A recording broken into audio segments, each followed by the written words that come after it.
Good morning.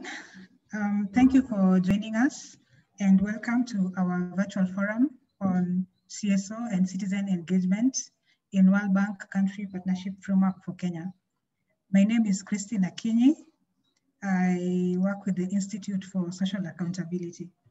So TISA's mission is to help Kenyans find their voice and agency to claim their rights to services and make the Kenyan government accountable for its duties and promises. So TISA, in partnership with a number of civil society organizations in Kenya, is implementing the Okoa Uchumi campaign that is pushing for transparency, accountability, and public participation in the management of Kenya's public debt. So now about this project on the World Bank Country Partnership Framework, TISA seeks to sensitize civil society organizations and other actors on the World Bank Country Partnership Framework for Kenya, and to generate a strategy to promote transparency and public engagement in the World Bank CPF process for Kenya. So just a brief about the Country Partnership Framework. The World Bank is a significant partner to Kenya, and it's one of Kenya's largest source of financing in terms of debt, and it also offers the government technical assistance. And its projects and policies affect the lives and livelihoods of millions of Kenyans. It is therefore important to ensure transparency and public participation in World Bank operations in the country. So now the World Bank develops a strategy, which is now the Country Partnership Framework, which guides its operations in the country. And it prepares 2 key documents. And these documents are supposed to be prepared in consultation with government and civil society and communities. However, there is low awareness and engagement by CSOs and public in the CPF process.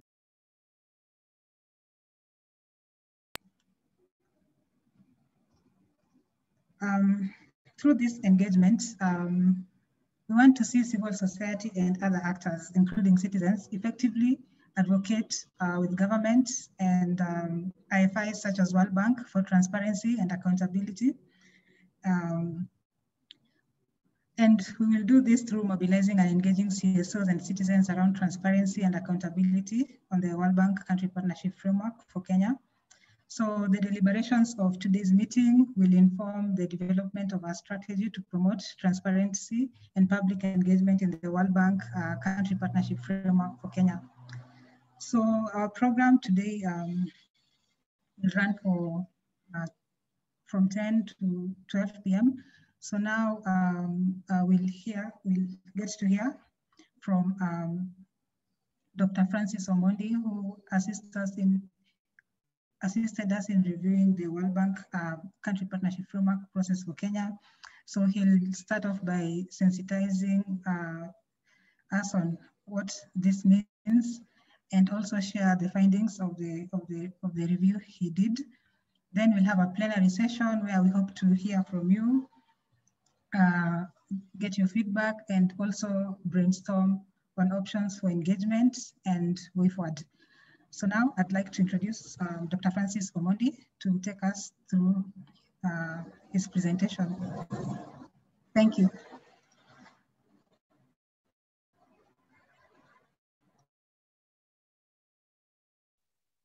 Good morning, everyone. So Christine, I'm sharing my screen. I hope you're able to view from your side.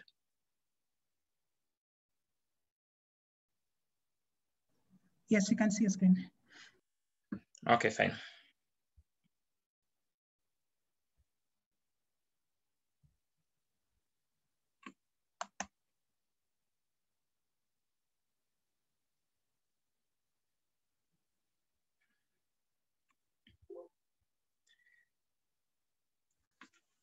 Okay, so I'm going to share with you the desk review report for the World Bank Country Partnership Framework for Kenya Advocacy.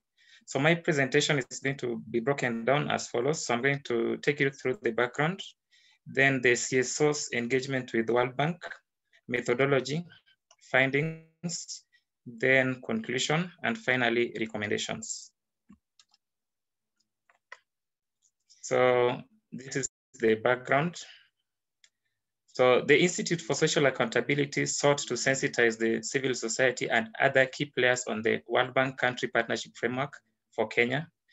So there's a discussion ongoing on the CPF for Kenya for the 5-year period in the year 2021 to 2026. So TISA envisions that such a sensitization on the framework will catapult the CSOs to effectively engage with and influence the World Bank on the country partnership framework process. So the country partnership framework for Kenya will influence national policy and institutional change for a more CSO and citizenry engagement and consciousness on the country's development agenda. Further, it will also provide an enabling environment to guarantee participation in decision-making on the issues of debt sustainability and management and economic development. So the overall objective of this study was to sensitize civil society organizations on the World Bank Country Partnership Framework for Kenya and generate a strategy to promote transparency and public engagement in World Bank Country Partnership Framework process for Kenya. So the specific objectives included: 1, to undertake a review of the World Bank Country Partnership Framework projects so far undertaken in Kenya; 2, analyze the extent of engagements between the CSOs, citizenry, and the World Bank in the country development projects; to identify the gaps and opportunities in the CSOs and citizen engagement with the World Bank CPF process; and finally, to document the specific substantive thematic issues to be prioritized by the Kenya civil society on the CPF with the World Bank. So this is still a continuation of the background. So the World Bank Group plays a key role.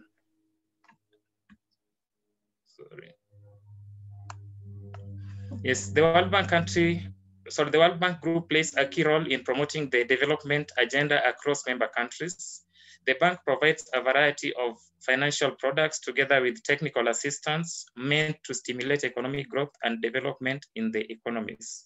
Some of the financing instruments used by the World Bank to support countries include investment project financing, IPF, development policy financing, DPF, trust fund and grants, TFG, multi-phase programmatic approach, MPA, and development policy financing, DPF. So this table shows some of the investment gaps that we still have in Africa. So the figures are in billions USD. So with respect to infrastructure, we have the power sector, where we have a gap of about 35 to 50 billion USD. There's water supply and sanitation. There's a gap of 56 million to 66 billion USD. Information and communication technology, a gap of 4 billion USD to 7 billion USD. Road and other transport sector, including air, rail, and port.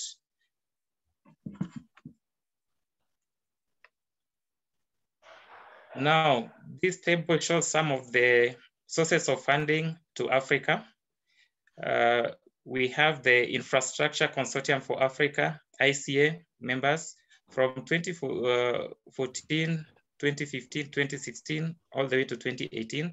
So these are the amount that were issued by this particular organization. We have China, we have other bilaterals and multilaterals, we have private sector, we have African national government, and here we have the total funding. Now, to overcome the problem of low fiscal space, these economies have recourse to external financing to fund their development projects and spur economic growth. So the African continent funds her development projects mainly through African national governments, ICA members, China, private sector, and other bilateral and multilaterals. So the amount of funds committed to infrastructure development in Africa stood at 100.8 billion USD, which represents an increase of 24% of the total funds commitments reported in 2017. So this pie chart shows funding in Africa by sector in the year 2018. So energy sector got the highest funding of 44% of the total funding, followed by the transport sector. Multi-sector got the lowest. So this pie chart shows the funding by World Bank to Africa by sector in the year 2020. So the sector that got the highest funding is the public administration, which got 17%, followed by education. And the one that got the lowest was the financial sector and transport sector. So public administration received the highest share of USD 20.8 billion issued by the World Bank to support various sectors in Africa in the fiscal year 2020. So this is one sector that is known to be bedeviled with corruption in the continent. Therefore, the need for close engagement with the civil society in the bank's processes need to be given serious consideration to guarantee accountability and transparency. So the education sector got the second largest share, followed by the social protection sector.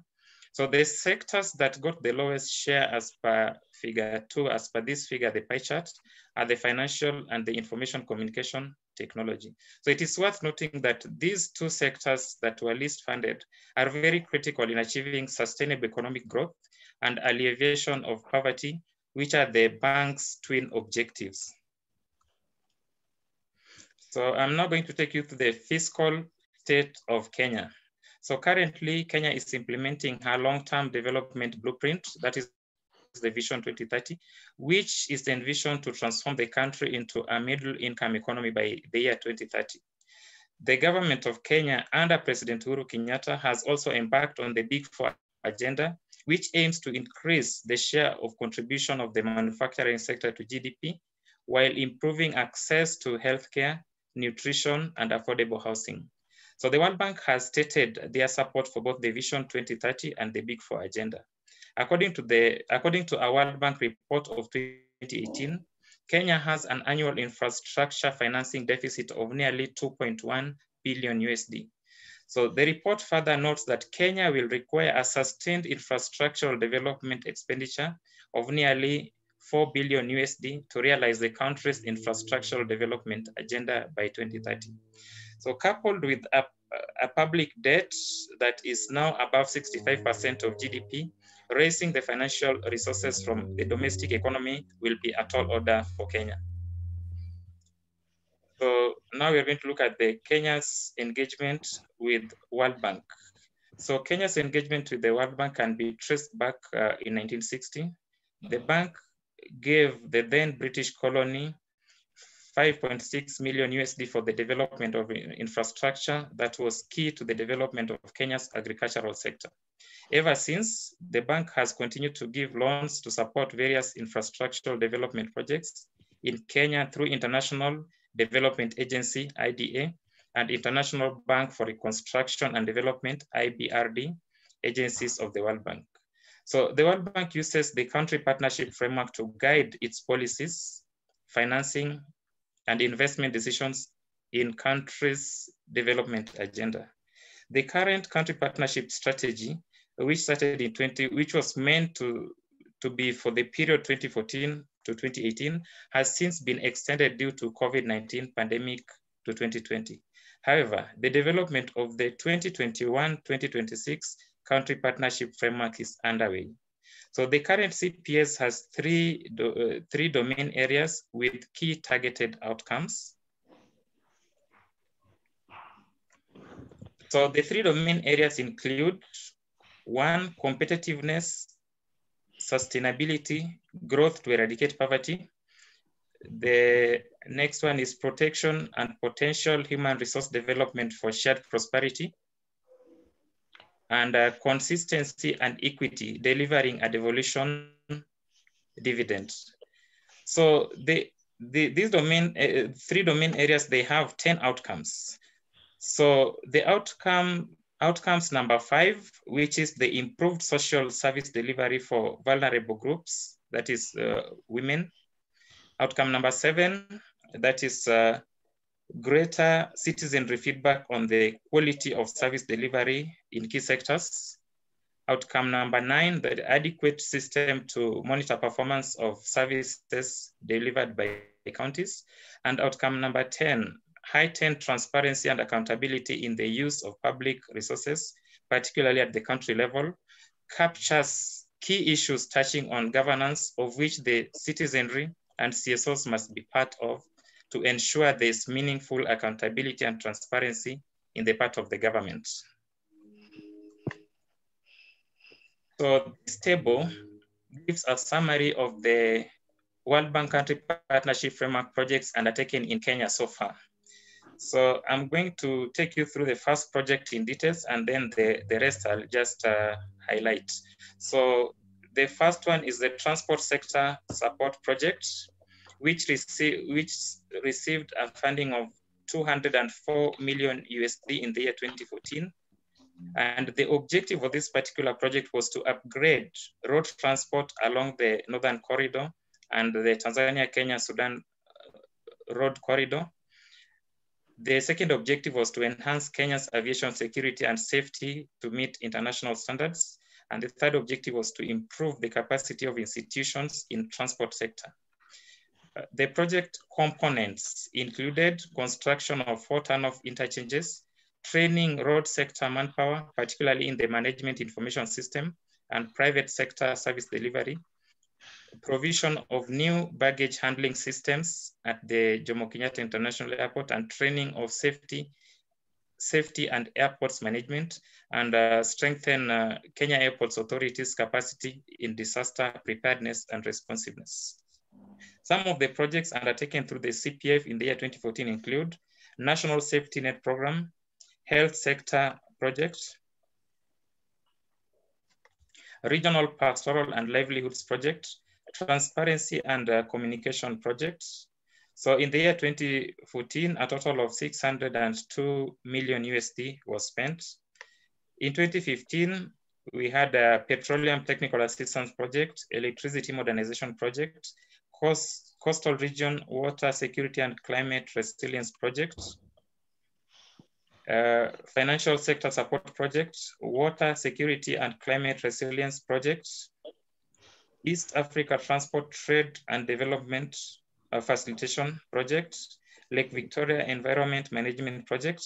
So in the year 2015, a total of 1.3 billion USD was spent. In 2017, we had National Agricultural and Rural Inclusive Growth Project, Climate Smart Agriculture Projects. We had additional funding for National Safety Net Program, Water and Sanitation Development Projects. So the total that was spent between 2014 and 2017 was 3.4 billion USD. Now, we are going to move to the civil society's engagement with World Bank. I'm going to start from a global perspective. So the civil society organizations have increasingly become crucial in international development. The bank recognizes the central role of CSOs in the development of and influencing public policies that embrace equity. On this regard, the bank has embedded strong partnership with CSOs, governments, and the private sector in its policy design and development planning. So the engagement has been largely on 2 key areas, that is projects and policy framework. The bank has also held consultations with NGOs, trade unions, community-based organizations, social movements, faith-based institutions, charitable organizations, universities, foundations, and professional associations, among others. So this table summarizes the World Bank engagement with the CSOs for selected countries outside Africa. So, for example, in the case of Mexico, these are the stakeholders that the bank consulted. We have CSOs, MPs, local government leaders, academia, and youth. So the bank dedicated a total of 5 months for consulting these stakeholders, and that started in the year 2019. It started from the month of June to October. And the level of engagement with the CSOs and other key stakeholders in Mexico involved countrywide consultations. And the purpose of engagement was consultations on preparation of the country partnership framework, that is the CPF. So if we look at the case of Bhutan, again, these are the stakeholders that were consulted. The World Bank dedicated the period from 7th to 12th December 2019 for consultation with the stakeholders. Again, there was countrywide consultation. The purpose of engagement was also consultation on preparation of the new country partnership framework. The views of the country, which the stakeholders were consulted to seek their views on the country's economic and social challenges and give suggestions on the best approach on country's economic and social challenges, and also discussion on stakeholders' challenges and opportunities. In the case of Mongolia, there was more comprehensive consultation, which was done in 3 phases. Phase 1 ran from August 30th to October 6th in the year 2017. Phase 2 started in December 2019 and ended in December 2018, and ended in February 2019. And the 3rd phase started in December 2020 and ended in March 2021.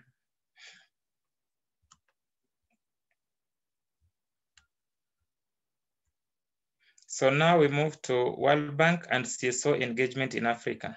So the CSOs in Africa have taken a lead position to help alleviate many of Africa's most persistent development challenges. In Africa, CSOs have enhanced good governance, transparency, social accountability, inclusion, and given a voice to the voiceless when it comes to public policy discourses in the African continent. So the World Bank's work in Africa involves engaging with different stakeholders. These include civil society organizations, parliamentarians, and faith-based organizations, which have been crucial to achieve remarkable development in Africa. So the bank has a strategy for the Africa region, which is grounded on 4 key pillars, namely strengthening engagement with civil societies, parliamentarians, and faith-based organizations at country and regional levels for effective local development solutions. Also, partnering on actions to promote social inclusion of the marginalized in the development process, promoting social accountability, advocating for and promoting greater voice and space for African civil society in the development. So these are key collaboration areas with CSOs in Africa. Number 1 is policy dialogue and sector-specific information sharing, civil society policy forums and workshops, participation of events such as End Poverty Day and others, consultations on CPF, SCD, country economic updates and project preparation, operational collaboration to implement project activities, support through global partnership for social accountability, capacity building workshops, free and open access to World Bank data and cutting edge research on development. So this table summarizes the World Bank's engagement with a number of CSOs in some African countries.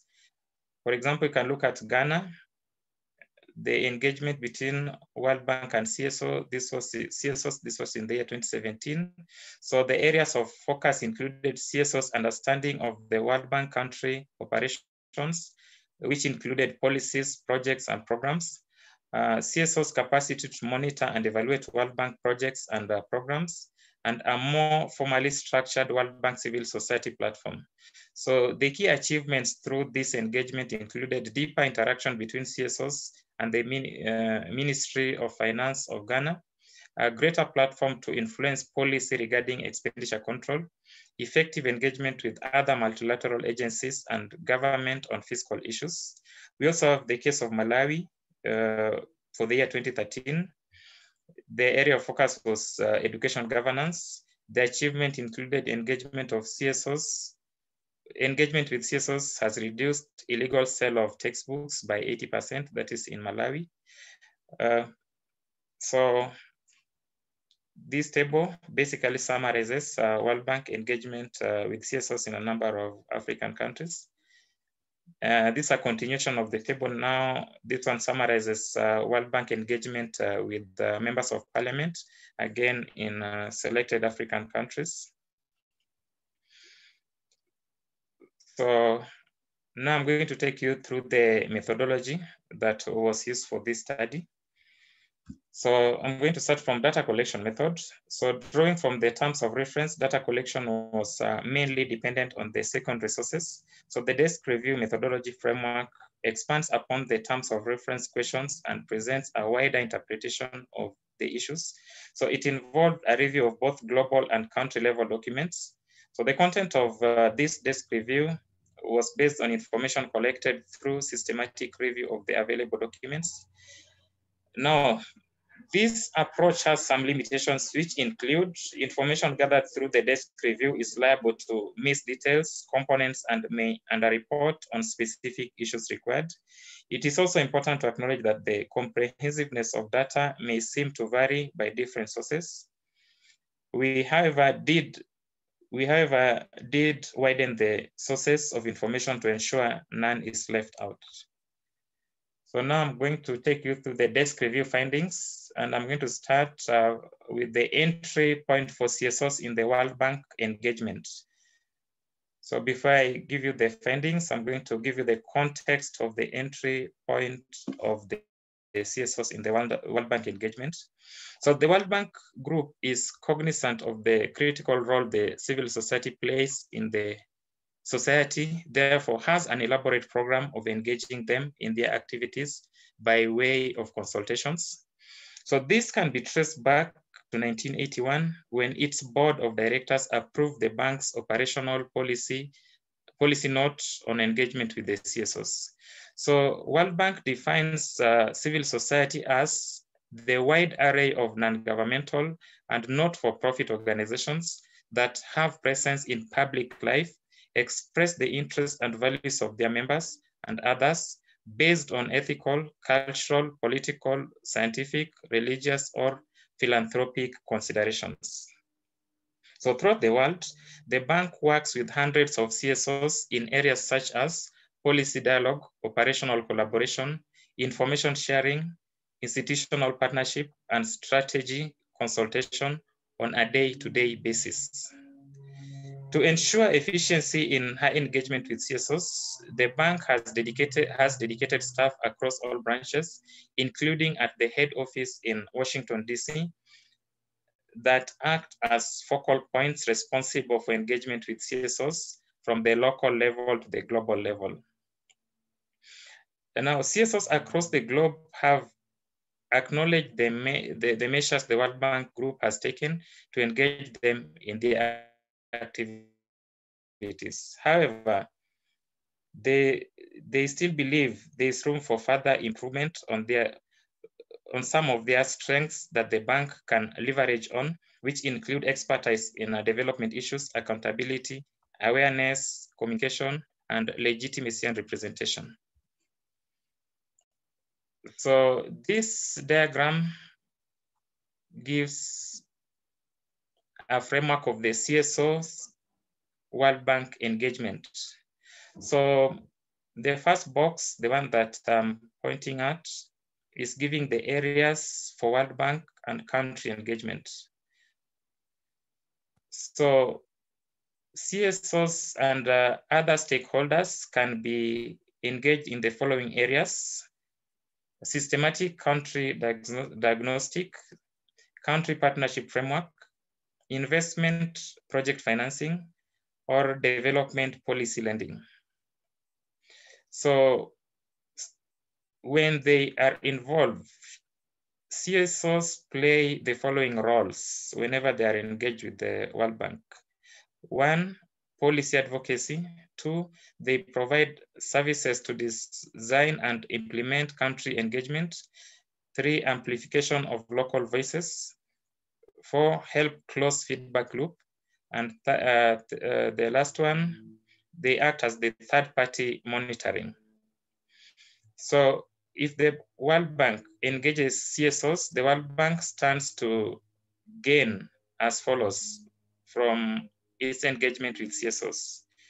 So benefits to the bank include improved implementation and responsiveness, improved inclusion and accessibility in service delivery, increased community participation and support, reduced corruption, and improved governance.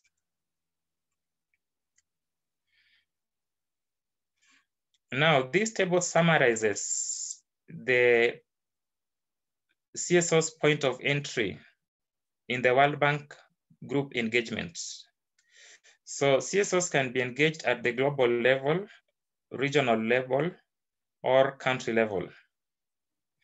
At the global level, they are engaged under the following categories. 1, the Civil Society Policy Forum, which is held twice a year and gives CSOs room to openly share their views and perspectives, facilitates discussion among bank staff and other stakeholders on an array of development issues. They can also, at the global level, they can be engaged at the events organized by the World Bank. So major events by World Bank where CSOs are invited. They can also be consulted, which involves consulting CSOs on policies, strategies, and on research output of the World Bank Group. Accountability mechanism, which is designed to enable CSOs and citizens to voice questions and concerns on World Bank projects. So at regional level, they can be engaged at the following categories: capacity building workshops for civil society, which involve global and regional CSO team hold workshops with CSOs in countries. Then regional meetings on specific issues. CSOs are invited for regional meetings to deliberate on key issues of the World Bank. At the country level, they can be engaged under 2 categories, that is country strategy consultations, which include the ACD and the CPF. The strategy documents identifies the most important challenges and opportunities a country has. They can also be engaged at project level, which involves consulting with project beneficiaries during the World Bank Group project cycle.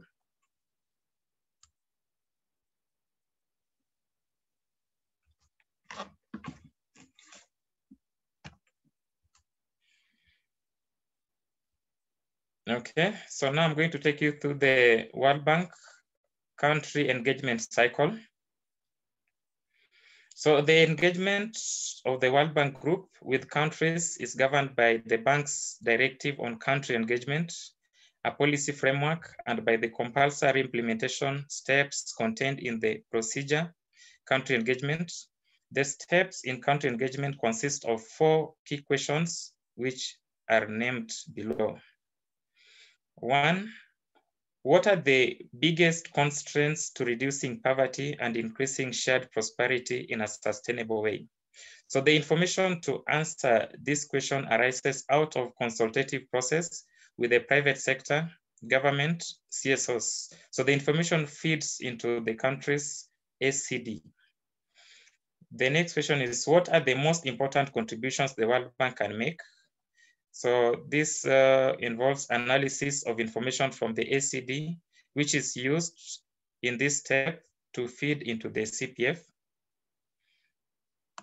Then the next one is, how are we doing? The analysis in this stage is what leads to the performance and learning review, which are done midway through the CPF cycle. And the last one is what did we learn? So the completion and learning reviews is done at this stage, which helps to capture the end of the project cycle. So the completion and learning review findings provides input in the preparation of a new country partnership framework.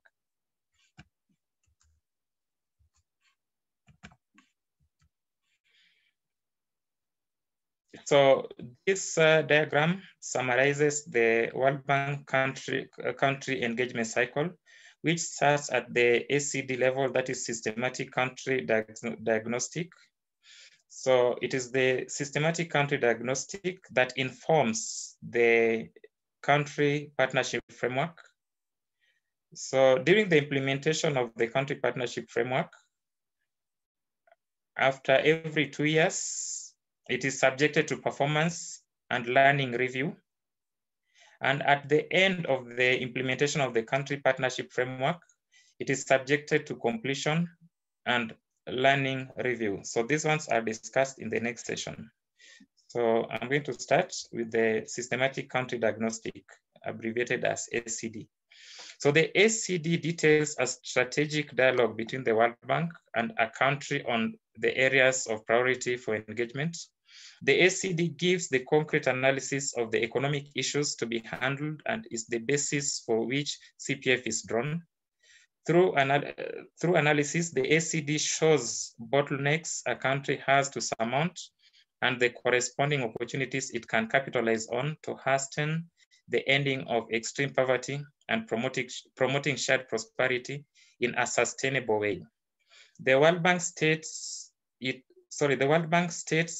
it does a consultative process with the national authorities, private sector, civil society, and other shareholders. Through a thorough analysis and consultation with various stakeholders is key in the development of the ACD. However, it is not clear what role the civil society organizations and the private sector plays at the development of ACD, and also at what stage of the ACD development are they brought on board.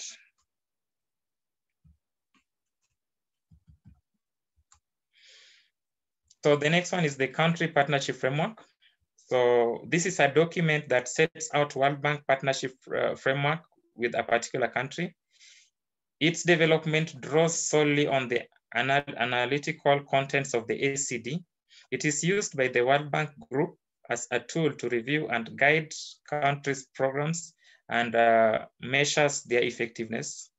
So in the development of a country partnership framework, a country's development agenda is analyzed and aligned to the World Bank's twin goals of ending extreme poverty and enhancing shared prosperity. Then the next one is the performance and learning review, abbreviated as PLR. So performance and learning review summarizes the progress made in implementing the CPF programs and assesses the relevance of the programs being undertaken. Therefore, it focuses on the key country development since the issuance of the CPF. It is prepared after every 2 years or during the midterm of a CPF. So the performance and learning review updates the planned activities for the next phase of CPF in a case where such were not well defined during the preparation of CPF. Essentially, the performance and learning review documents the achievements realized in as far as meeting the CPF stated objectives and indicates adjustments to be made to the results framework. Depending on the country economic situation and policy direction, the performance and learning review can be used to extend the CPF period by 2 years and a maximum of 6 years. The last one is the completion and learning review. So this is done at the end of the CPF period to document the program performance and World Bank's performance in the implementation of of the country partnership framework. As such, it details what has been learned to guide in the development of CPF. It also captures knowledge that the bank can use in the implementation of CPFs around the globe.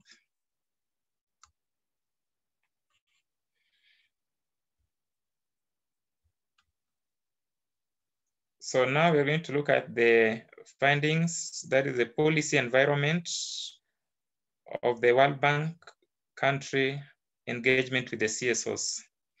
So I'm going to start from the context. So the World Bank engagement with the CSOs and other stakeholders is mainly guided by two policy documents. That is the World Bank Consultation Sourcebook and the Stakeholder Engagement Framework. So the two policy documents define what should be construed as a CSO, modes and or tools of engagement, nature of consultations, engagement mechanism, among others. So just a brief overview of the World Bank Consultation Sourcebook. So the World Bank Sourcebook details what entails consultations and guides the bank staff to design effective consultations for civil society organizations on a variety of instruments and activities, namely projects, policies, and development strategies. Country peculiarities, experiences, and consultations approaches are also described. Further, consultation methodologies that can be used in different contexts and with distinct actors are also specified.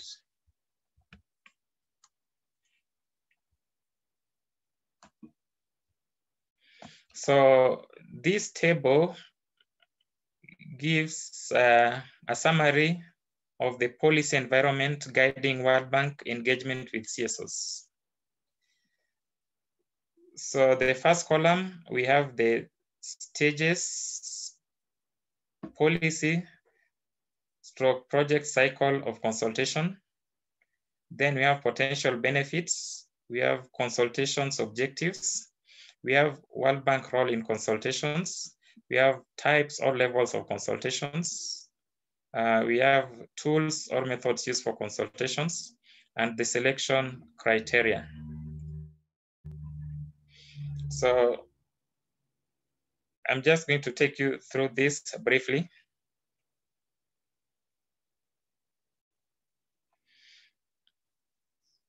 Now, stages, policies for project cycle consultations. So these include project level input, design analysis, implementation, and monitoring. It also includes policy level formation, implementation, monitoring, evaluation of national and sector strategies and policies. The potential benefits include, it helps to reshape development projects, also define development priorities of the bank.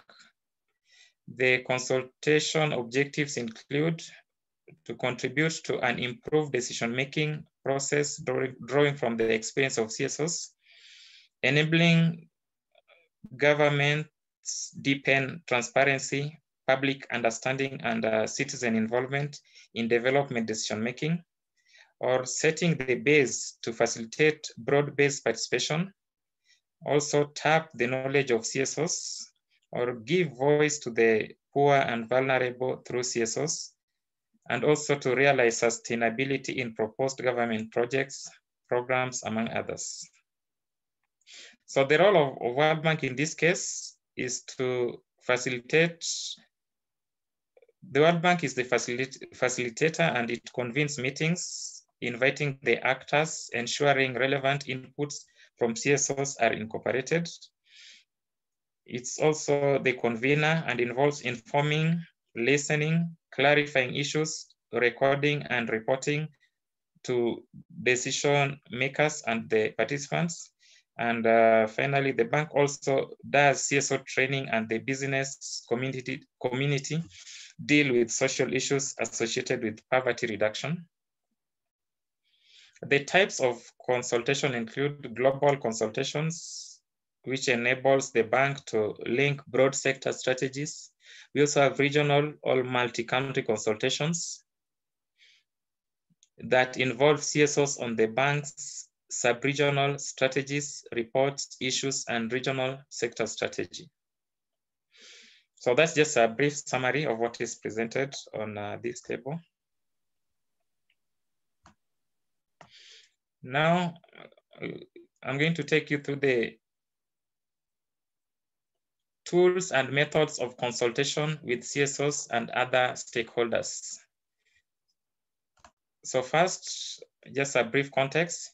So the World Bank stipulates in its policy documents, which are 14, key models of consultations with the CSOs and other stakeholders. So these are aimed at making the discussion on policies or projects it undertakes to be participatory and robust as much as possible. So the models of consultations between World Bank and CSOs and their relevance to the study. One is expert assistance. So experienced facilitator to guide the groups in policy discussion and action points. We have front-loading knowledge, giving an overview of banks, projects undertaken and or policy to be discussed to the group meetings. Provide training to enhance the skills and knowledge on conducting consultations. Soliciting feedback, that is the use of questionnaires, surveys, or public opinion polls to provide framework for the consultation process. Public discourse, allowing serious debates on issues to enable CSOs and citizens understand issues from different perspectives, among others.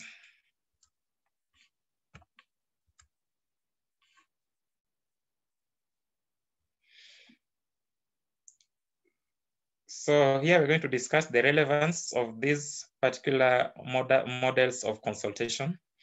One, roundtable. So roundtable usually focus on specific issues. The methodology encourages deeper dialogue on key issues. Public feedback, giving of feedback to the public after consultations. It also defines the period to receive and the channels of receiving the feedback from the public. Also mechanism to share synthesized comments like on the website. We also have e-discussions, which is web-based discussion on some specific topics, can be through the website, list servers or blogs where comments or specific projects, policy documents can be posted. We also have community gatherings, that is forum for community meetings. However, it may not be effective in gathering information on actions to be taken. We also have public hearing, which are based on documents that are readily available to the public. Drafting banks' country assistance strategies has benefited from this model. So now we're going to look at a comparative analysis of CSO World Bank engagement. First, a brief context. So the World Bank, as evidenced by the reviewed literature, continues to engage with the CSOs and other stakeholders from country level, regional level to the global level. So in this section, we present a concise analysis of the variations that exist in the levels of engagement, gaps and opportunities, and what such portends for Kenya and Africa in general when it comes to enhancing transparency and accountability on the development projects and soundness of the World Bank policies.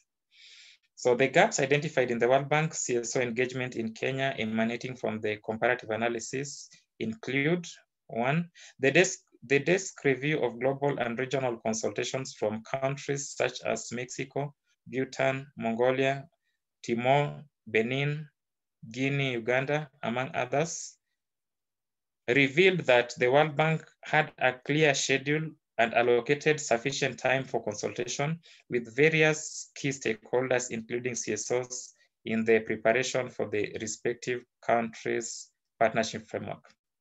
Further, the final CPF documents acknowledged the involvement of the stakeholders and even highlighted their contributions. In Kenya, there is a general confirmation of the involvement of various stakeholders in the preparation of the CPF for 2014-2018. However, it is not clear when they were consulted, whether they were given sufficient time to make contributions to the CPF, and their specific contribution was not acknowledged in the document. Therefore, it can be concluded that the level of involvement of the CSOs and citizenry in the World Bank country development projects need to be reconsidered.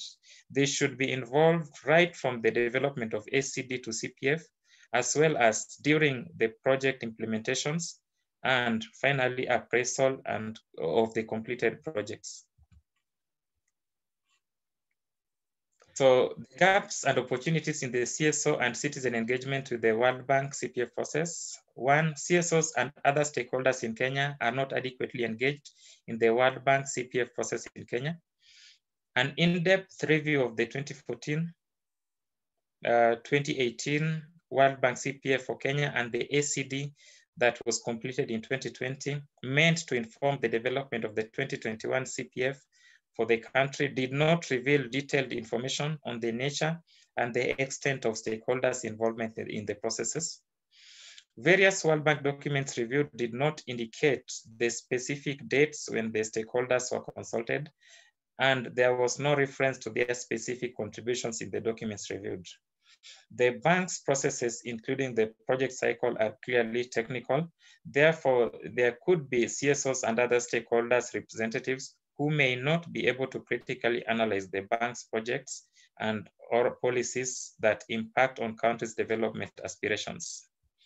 CSOs are only engaged at consultation stage in Kenya. There was no evidence of the engagement with the bank beyond consultation level.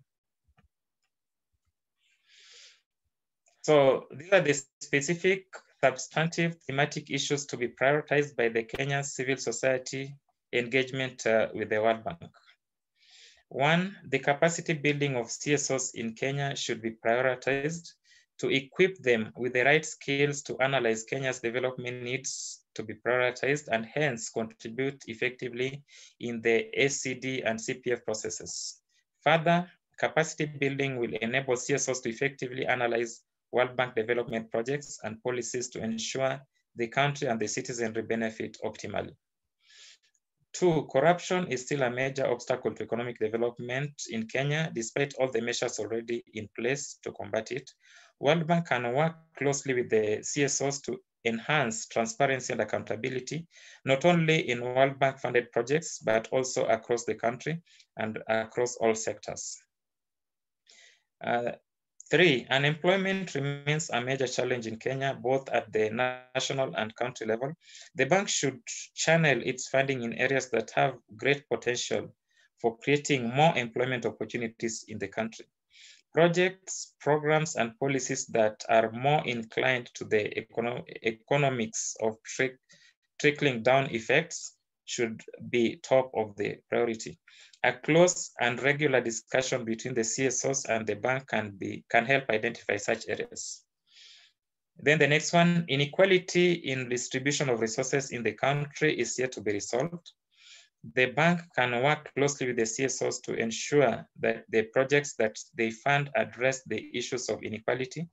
This is more aligned with the World Bank aim of heralding shared prosperity. Then next, there is need for civic education on the citizens on a variety of issues such as right of access to information on utilization of public resources. This can promote transparency and accountability across the country and reduce the level of corruption. Finally, Kenyans are to a large extent divided along ethnic, religious, and wealth line. The bank can focus its attention on funding CSOs spearheaded activities that promote national cohesion. So conclusion, the World Bank plays a critical role in the society by trying to address the major problems faced by humanity in the world in general and Kenya in particular. So the bank recognizes the importance of engaging the key stakeholders who play a critical role in identifying the priority areas that need urgent assistance and also promote efficiency in the implementation of the projects. Civil society organizations are unique stakeholders in the entire process. They represent the citizens, especially the voiceless ones. They ensure equity in project selection and push for transparency and accountability to be upheld at every level of the bank processes. Now, from the in-depth desk review conducted, it can be concluded that although the bank has a clear structure of engaging CSOs and has been adhered to well across a number of countries, in Kenya, the bank has not adequately engaged the CSOs in its processes and policy development. Recommendations. Therefore, there's need for some trainings and sensitization workshops for the stakeholders to be engaged, especially the CSOs, who can be integrated at various levels, such as consultations, project identification, and project appraisal phases and implementation. So this will deepen their knowledge of bank operations and actual project cycle. The bank should make arrangement to engage the CSOs right from the preparation of the ACD through to formulation of CPF, projects, implementation, monitoring, and finally appraisal stage to guarantee transparency and accountability.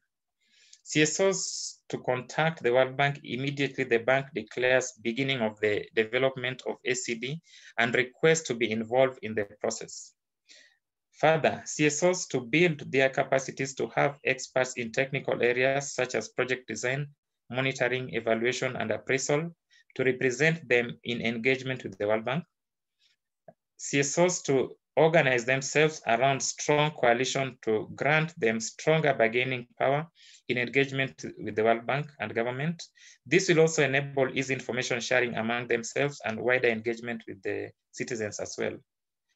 CSOs to identify their areas of interest and focus on those areas to promote economic development in the country. Thank you. That is the end of my presentation. Thank you very much, Dr. Omondi. And I apologize for joining late. I'm Wanjuru Gekonyo, National Coordinator with the Institute for Social Accountability.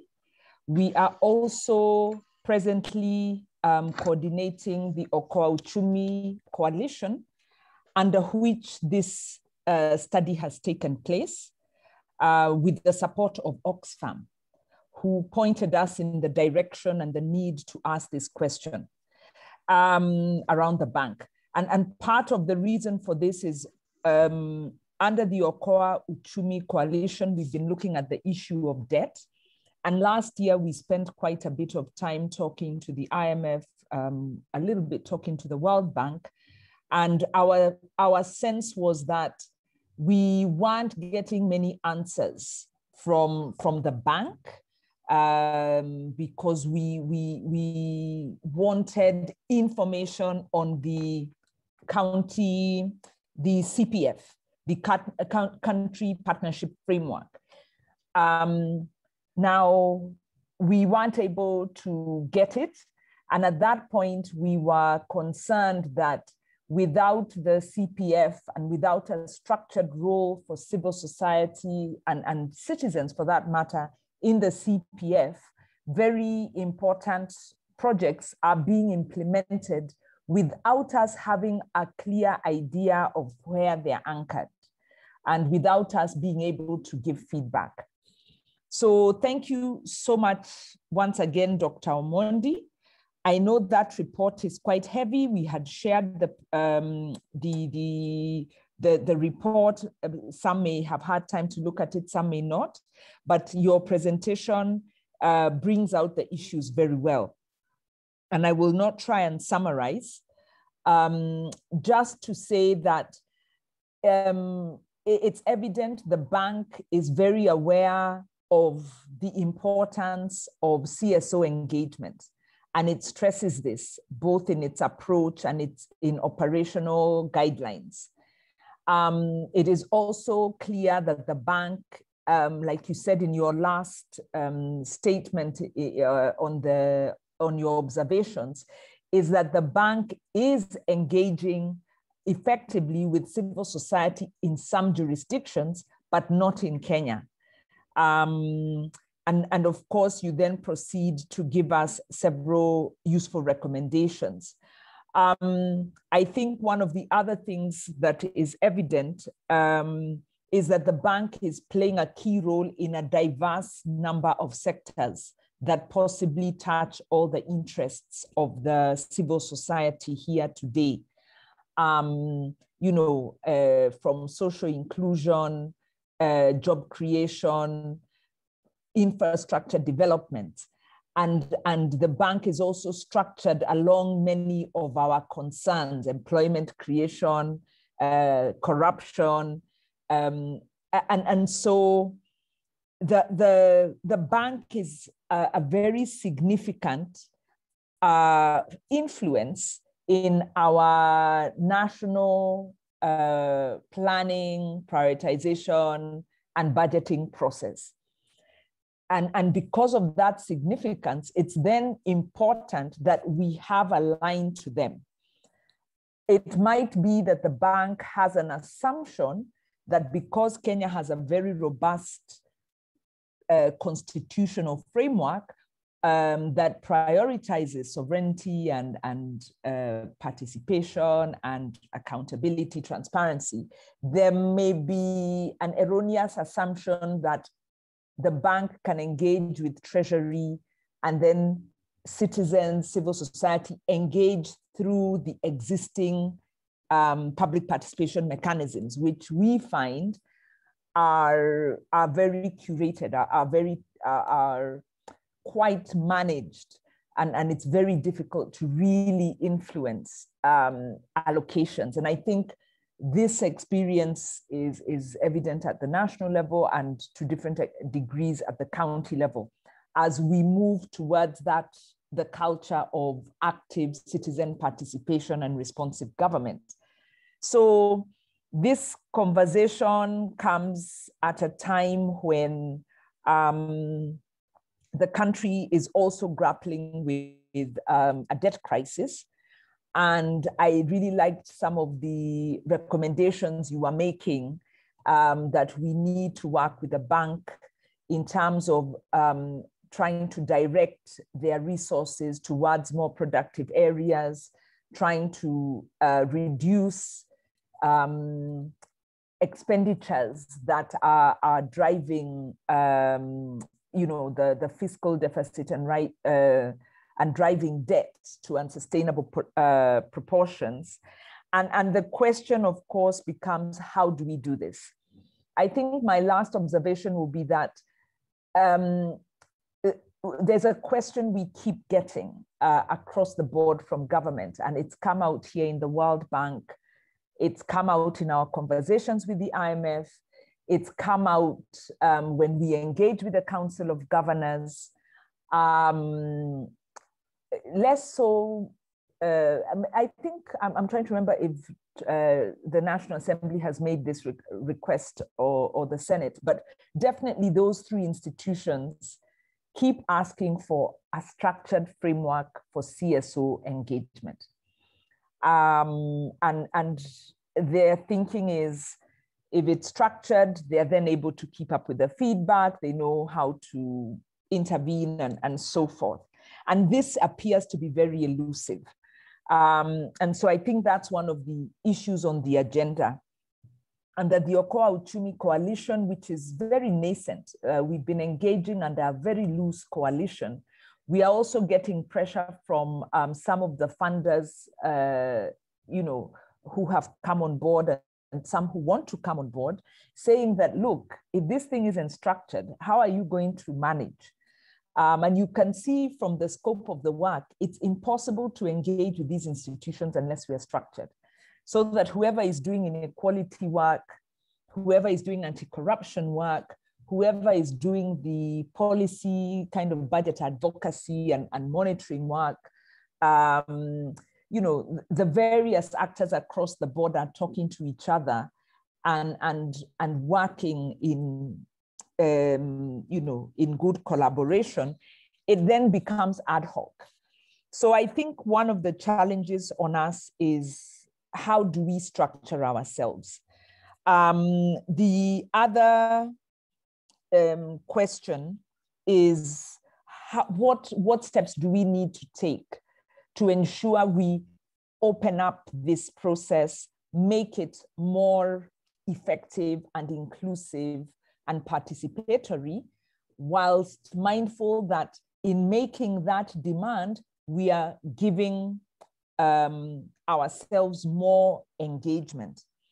I think the last point in my mind is, as we do this, we also don't want to be co-opted, because there is a fear, and some of the members in Okoa Uchumi have said, look, IMF and World Bank are big, they are technical, They have very smart people. Half the time they are, 10 miles ahead of us. And so as we engage, there's a very uneven power, level of power. And it's very easy to be used to rubber stamp their processes. And there's also a feeling that, no, the bank really isn't going to listen. They've got their directors and their financiers, and that is where they are interested. Their aim is to get their money into the country. They are competing with China, and civil society are just pawns. So how do we deal with this political reality so that we get there as critical voice, really bringing the voice of the citizens into the discourse, bringing that critical voice and not get co-opted? These are some of the thoughts I have and my immediate reaction to a very powerful presentation from Dr. Omondi. So I'll thank you once again, Dr. Omondi, and then open up for the contributions from the floor. And as you make your contribution, please introduce yourself by name, by institution. Let us know if you have engaged in any of the World Bank processes, either from the previous CPS or this, or is it the forthcoming or is it the present one?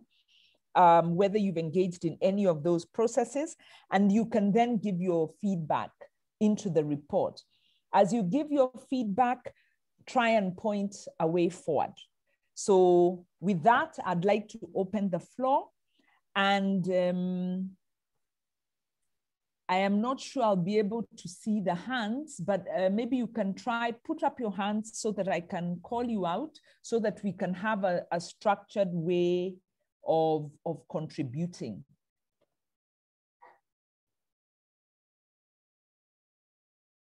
Or are we very overwhelmed and intimidated? Are we still taking notes? Maybe what I'll do, oh great, I can see Dennis Orengo, and I will also ask that after Dennis has spoken, Andrew Gogo from Oxfam. Like I said, Oxfam are a funding and technical partner who are very keen to build our capacity and effectiveness in this space.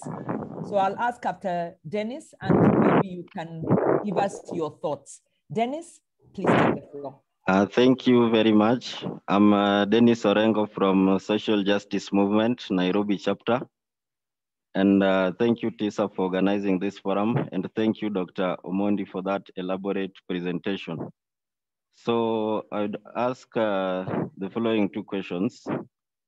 Does, in all these engagement, basing my question on World Bank engagement with the CSOs, do they really take note of country CSO stance on before they loan our country or any other country? For example, currently in our country, the president or the government is really disobeying so many court orders, and such court orders are against democracy of a free nation.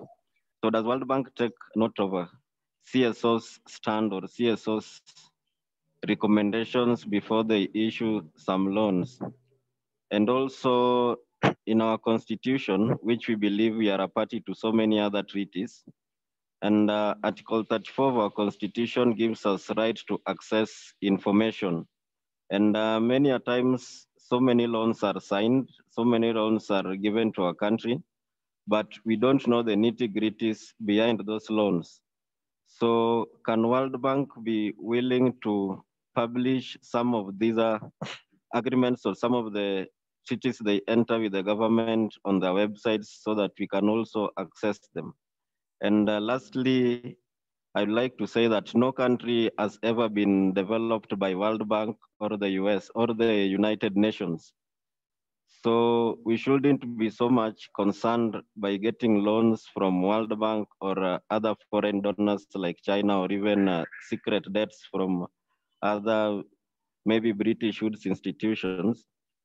So a country is built by integrity and sons and daughters of that country. So World Bank will continue loaning us. United Nations will continue giving us money, but without integrity, without commitment like Malaysia, like Singapore, then we'll continue running in circles and circles of poverty and despondency. Thank you so much. Thank you so much. That was excellent, Dennis. I can see several other hands have come up. I had requested Andrew to make a remark. He's free to do so. Then Fred Wanyoni, Getonga, Mwai, and Robert Banda can speak. Thank you. Thank you very much, Wanjiru, and thank you, Dr. Omondi, for a very comprehensive presentation. I think you know what we have been able to learn today is that the World Bank has several ways in which it engages the country. So I think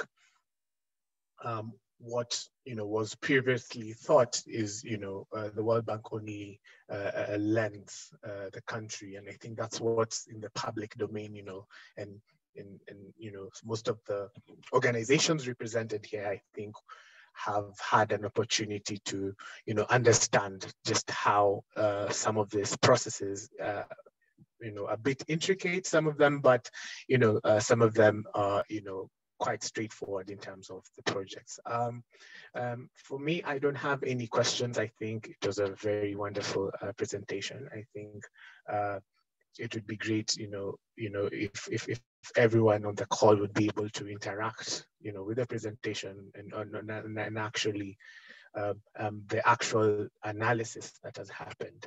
Because moving forward, I think it would be important that some of the recommendations provided in terms of channels to engage with the World Bank, rather than relying on information that's maybe just in the public domain in terms of hearsay. Like, how do we then, as civil society in the country, coordinate? How do we ensure that we are able to articulate some of the issues and priorities, and how do we engage some of these international financial institutions in a more meaningful way? Because that is the main purpose of this process. And I think there is, from the presentation, you can see there are so many spaces where, civil society have the opportunity to engage with the bank, and how do we then ensure that it's meaningful and sustainable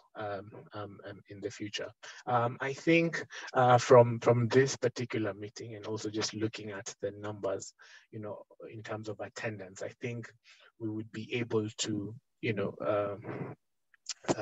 sort of be in a position to capture the interest, not only of the World Bank, but also some of the other international financial institutions. And how do we then, as civil society, how do we then ensure that we are critically assessing the issues at hand, rather than relying on some of this information, and some of this reputation that we might have, experienced in, or rather seen on social media, on the activities of not only the bank but also other institutions. I think just in short, I think it would be great to continue this conversation going. I can see, I think the attendance is close to 120 people. It would be great to ensure that we are continuing with these conversations within our circles, within our organizations, I can see there's a lot of regions and counties represented today. So it would be great to just ensure that we continue this dialogue. How do we then ensure that you know, as civil society, our voices are heard, our priorities are heard. How do we then capture the attention of not only some of these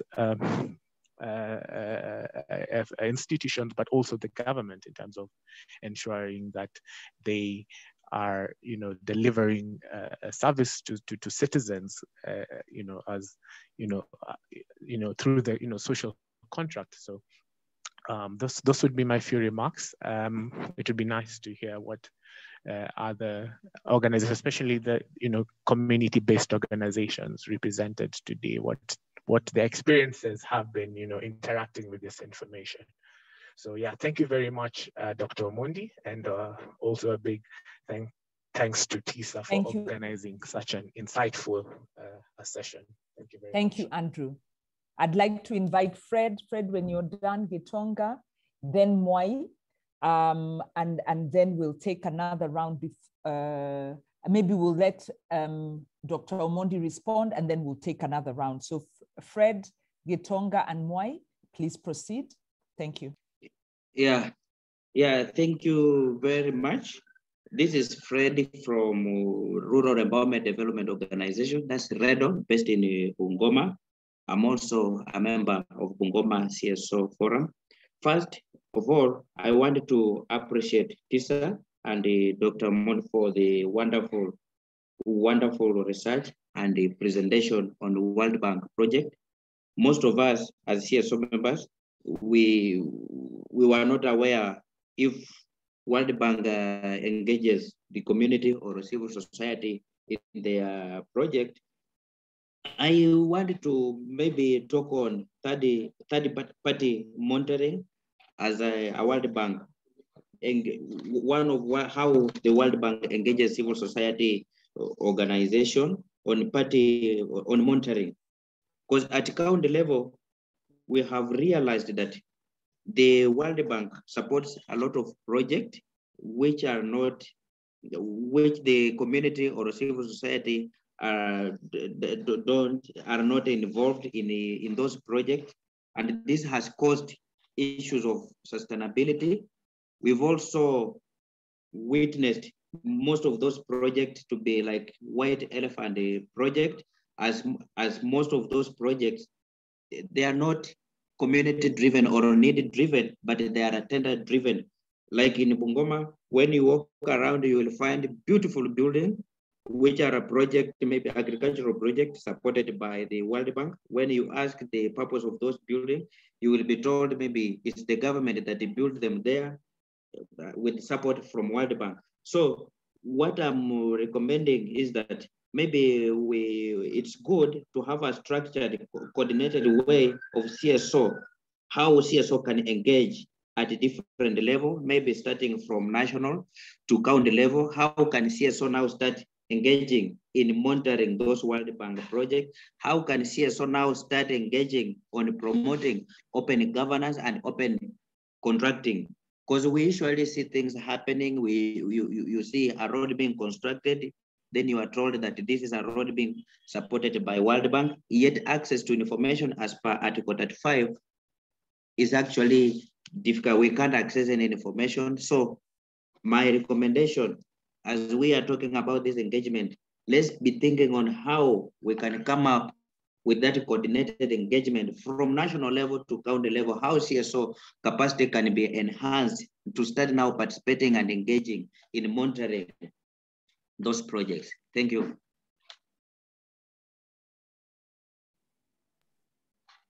Thank you so much, Fred. Gitonga. Okay, thank you very much.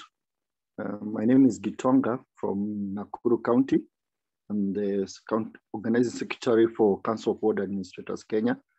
Thank you, TISA, for giving me this opportunity. I'd like to donate most of my time to the next participant, who is Mwai Gashunga, because he has a very good solution on this runaway issue of Kenya debt. So I'm very grateful to be here, and what a coincidence that he's the next speaker, and maybe you should listen to what he has to say. Thank you very much. Thank you, Gitonga. I'll ask Fred and Gitonga and participants, once you've spoken, please put down your hand so that I'm able to track. So Gitonga, thank you. And karibu Mwai.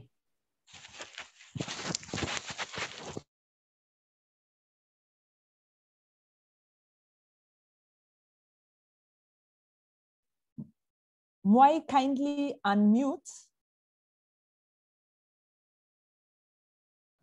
Yes. Thank you. Can you hear me now? All right. My name is Mwai Gashunga from Nakuru County. I am the director of an initiative we are calling Idhini. Idhini is the Swahili word for consent. And while Mr. Omondi was making his presentation, he said something very paramount about corruption being an impediment to development and also to the very many things that as a nation we aspire to achieve. And so we've looked around and tried to shop for solutions around the public debt menace. We've seen in the past couple of years, our debt burden has ballooned to unprecedented levels in the history of our nation.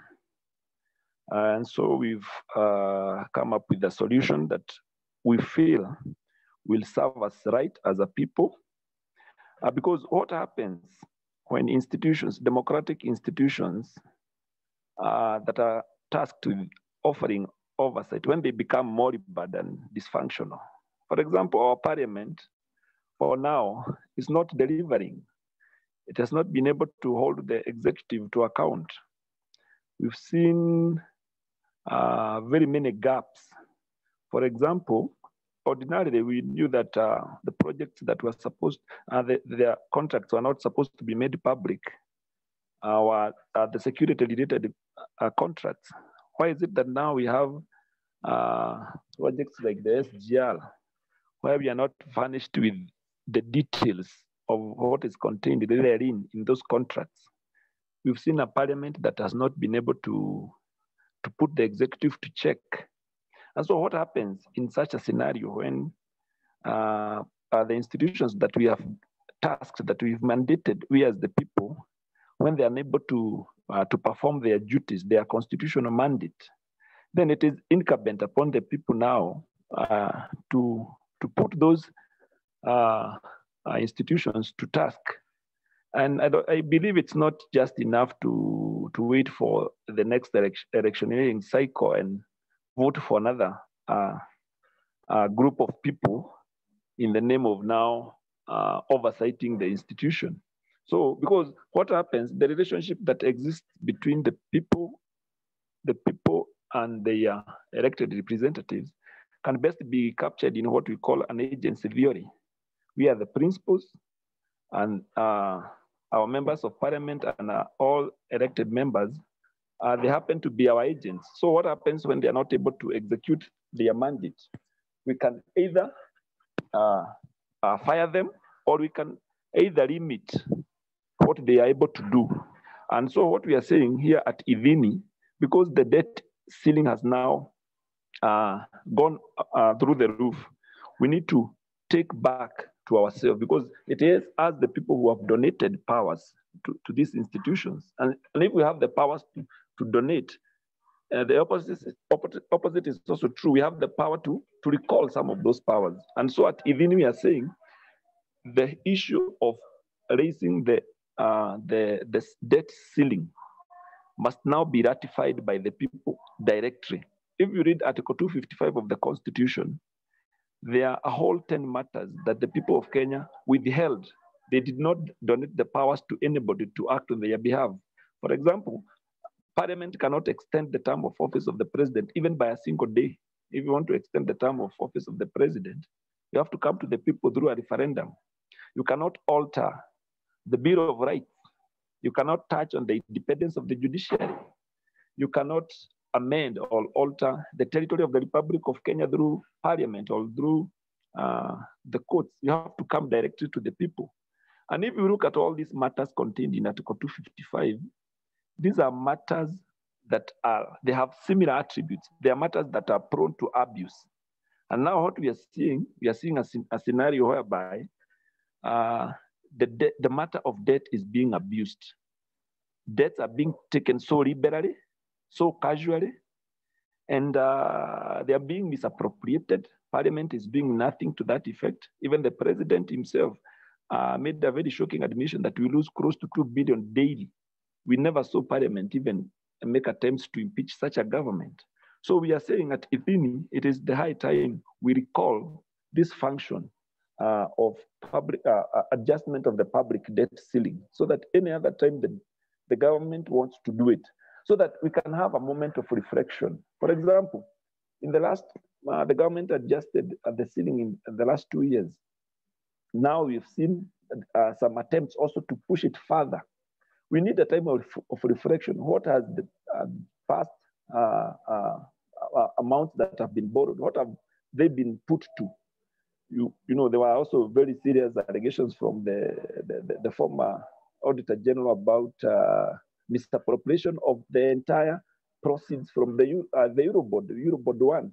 So we cannot continue as such and expecting different results. So if we want to really change the situation, we need to, as someone says that desperate times call for desperate measures. We have to make it very hard for this government and also for subsequent governments to come and borrow just liberally so that we can really safeguard our nation, because the issue of public debt literally jeopardizes our sovereignty as a people, because when you borrow money and pocket a third of the same, if that is not slavery, then I'm yet to find a better definition of the term slavery. So I think this is the high time we implement very radical proposals so that we can safeguard our nation from going down the drain. Thank you. Why, that is excellent. And I'm hoping those on the call will join that approach. I think that's, like you said, very innovative, very simple, and it would be a very easy issue for us to communicate and to organize around. So thank you so much once again. And let us now, I think that needs to be one of our key resolutions coming out of here, so that we don't just put it on paper. We look at how do we ensure that message gets out? How do we mobilize around that? Thank you very much for a very eloquent and clear presentation. I will now give Dr. Omondi an opportunity to respond. I think there have been a few questions, others have been contributions, but let's give him an opportunity to respond, and then I'll come to the next round of questions. So Anne, Frederick, okay, maybe I'll go Anne, Jerry, Harrison, Hazel, Frederick. Please hold your horses. Let's give Dr. Omondi an opportunity. Thank you. Thank you, Wanjiru. So I'm going to start by responding to the question raised by Dennis Orengo. So Dennis asked whether the World Bank takes into consideration countries' stand or recommendations before it issues loans. So from the desk review that I undertook for this study, what I gathered is that the World Bank makes decision on how much to allocate to a given country. So your role as a CSO or a representative of the citizens is just to help the World Bank identify priority areas where the funds can be directed to. And also you can also help to monitor the implementation of projects where the fund has been directed to. So I think that is your role. You cannot dictate to the World Bank how much to give to your country. The next question from Dennis was that, can World Bank publish the treaties they have with the government? So from the documents that we reviewed, we established that the World Bank publishes most of the treaties that it has with the government. though some are considered to be confidential. But as CSOs, I think you can petition the World Bank to disclose the treaties that they consider to be confidential. Okay, so next is Andrew Gogo. So Andrew, thank you for your useful comments. Then there's Fred. Fred raised an issue on the World Bank supported projects at county level, where he thought that there's no sufficient monitoring of the implementation. And Fred, you said that you belong to a CSO that is based at the county level. I think through that CSO, you can petition the World Bank to involve you in the implementation of the projects to ensure that there's transparency and accountability. Or you can also liaise with the national CSOs so that you can petition the World Bank as a group. Then I moved to Mwai Gachunga. So Mwai's was more of a suggestion on the way forward. So Mwai was of the opinion that there's need for review of the debt ceiling to be ratified by the people directly, as opposed to by the parliament as it is being done today. So that is a good idea. At least it will make the process a bit difficult, because the parliament can just do that in one sitting. So in addition to that, I also think that the citizens, through their representatives, should be closely involved in monitoring the use of the borrowed money to curb misuse. So thank you. Thank you, Wanjiru, back to you. Thank you so much, Dr. Omondi. I'm going to ask, there are a few questions in the chats. So Dr. Omondi, maybe we will take a few more questions, and then when we come back, we'll also pick those that are in the chats. So, okay. Yeah, looking at the hands that I have, Anne, Fred, I believe you've already spoken once, and I noticed that our time is really moving.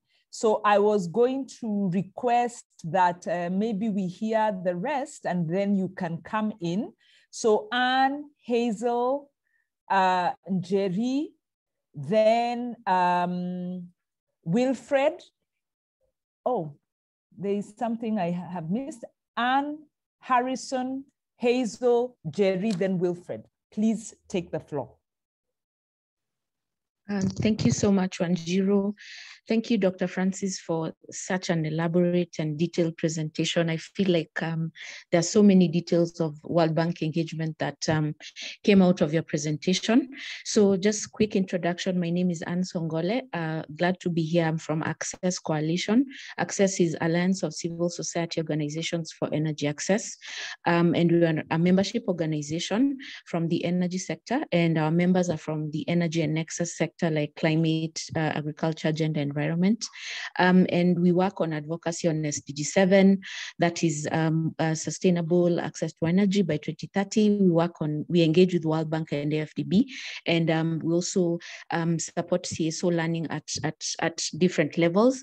And we work in East Africa, West Africa, Southern Africa, Southeast Asia, and different areas.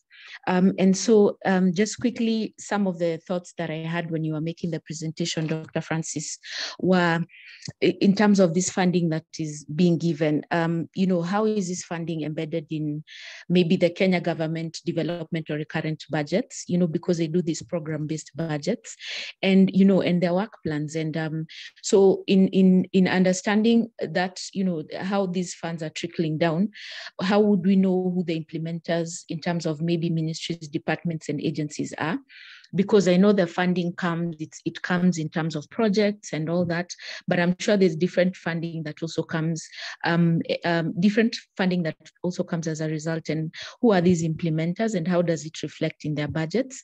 I'm asking this because we had a meeting last week and the Ministry of Energy was there, and we're talking about integrated energy planning. And when we asked about how responsive the government budgets are to this and integrated energy planning that's in the, in the Act, in the Energy Act, they told us that it's really not responsive, and this is something that needs to be done. And if it's not responsive, so where does this money go, and who decides where it goes, And then I just quickly wanted, for that it would help in tracking.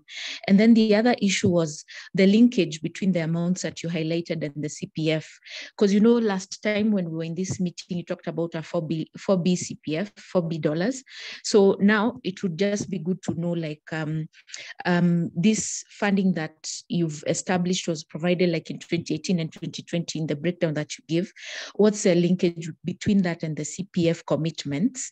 And then in terms of any funding that has come, any different funding that has come, where are these funds anchored? Like what's legal or any other backing for this funding?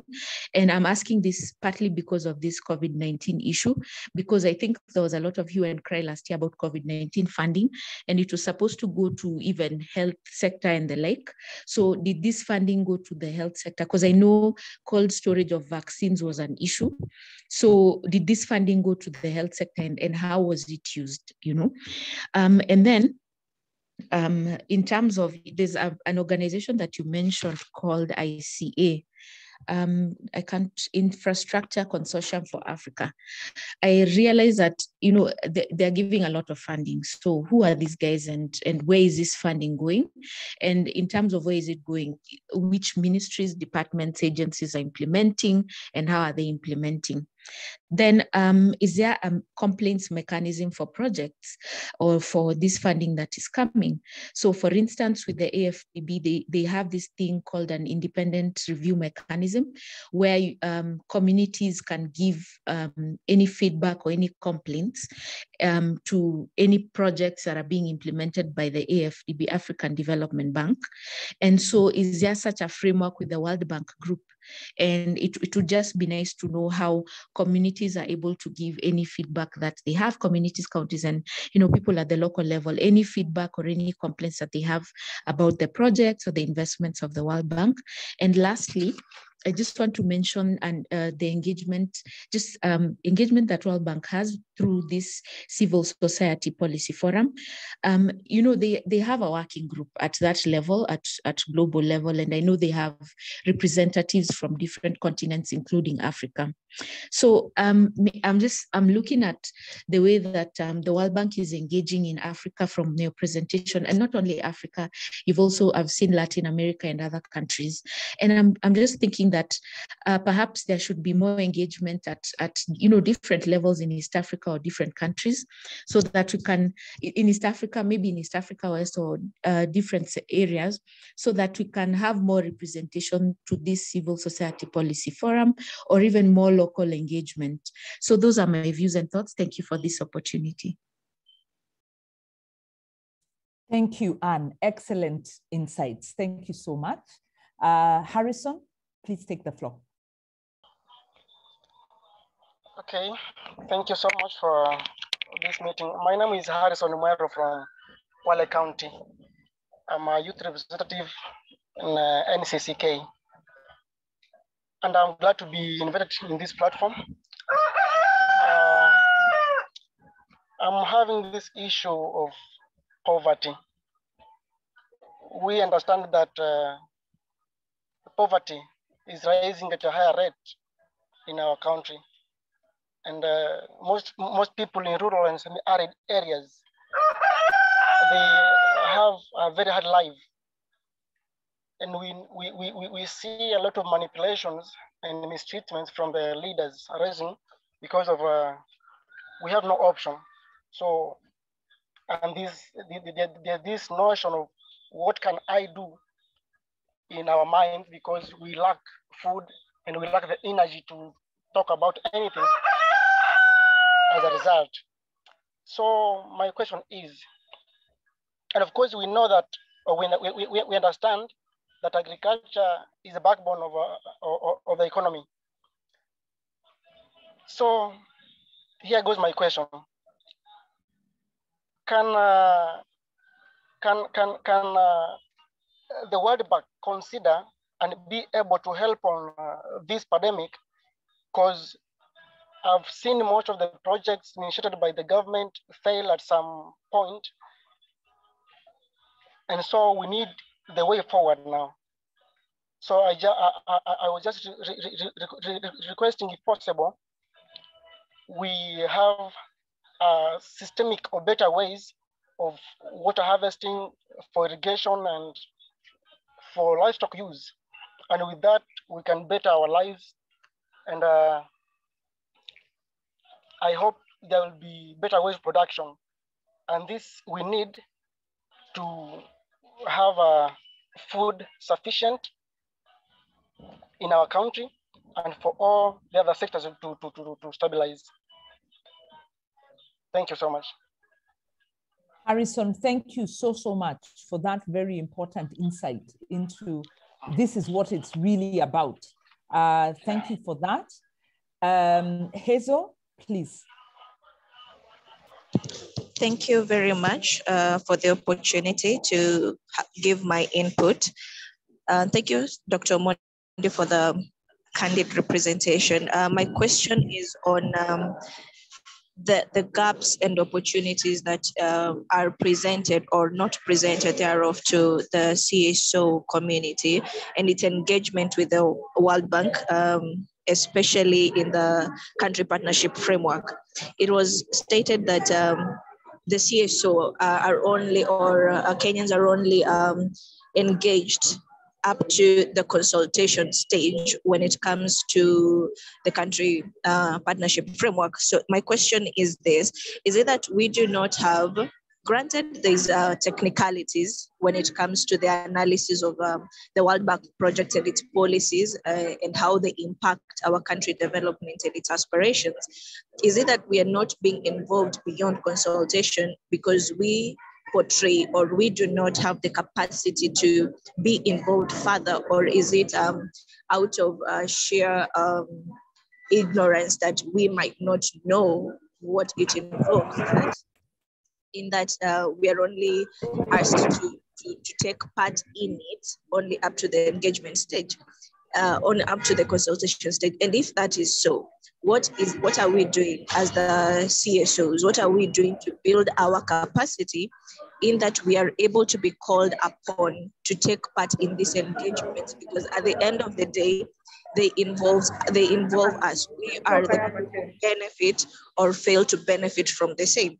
So is it that we do not have the capacity? And if we do not, what are we doing as the CSOs to build our capacity to be partakers or to be members of the organization that do take part in this project analysis and policies? Thank you. Thank you so much for that question, Hazel. Jerry, please take the floor.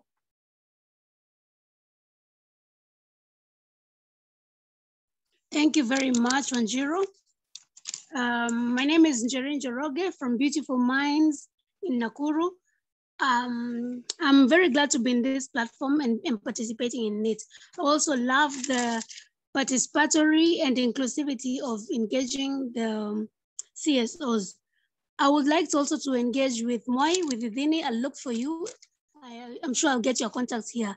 Yangu ni, as Wanjiru stated earlier, that Kenyans have a mistrust of how IMF and World Bank have been acting. And so, how are we going to be sure that it's because their PR and the way they engage with the Kenyan population?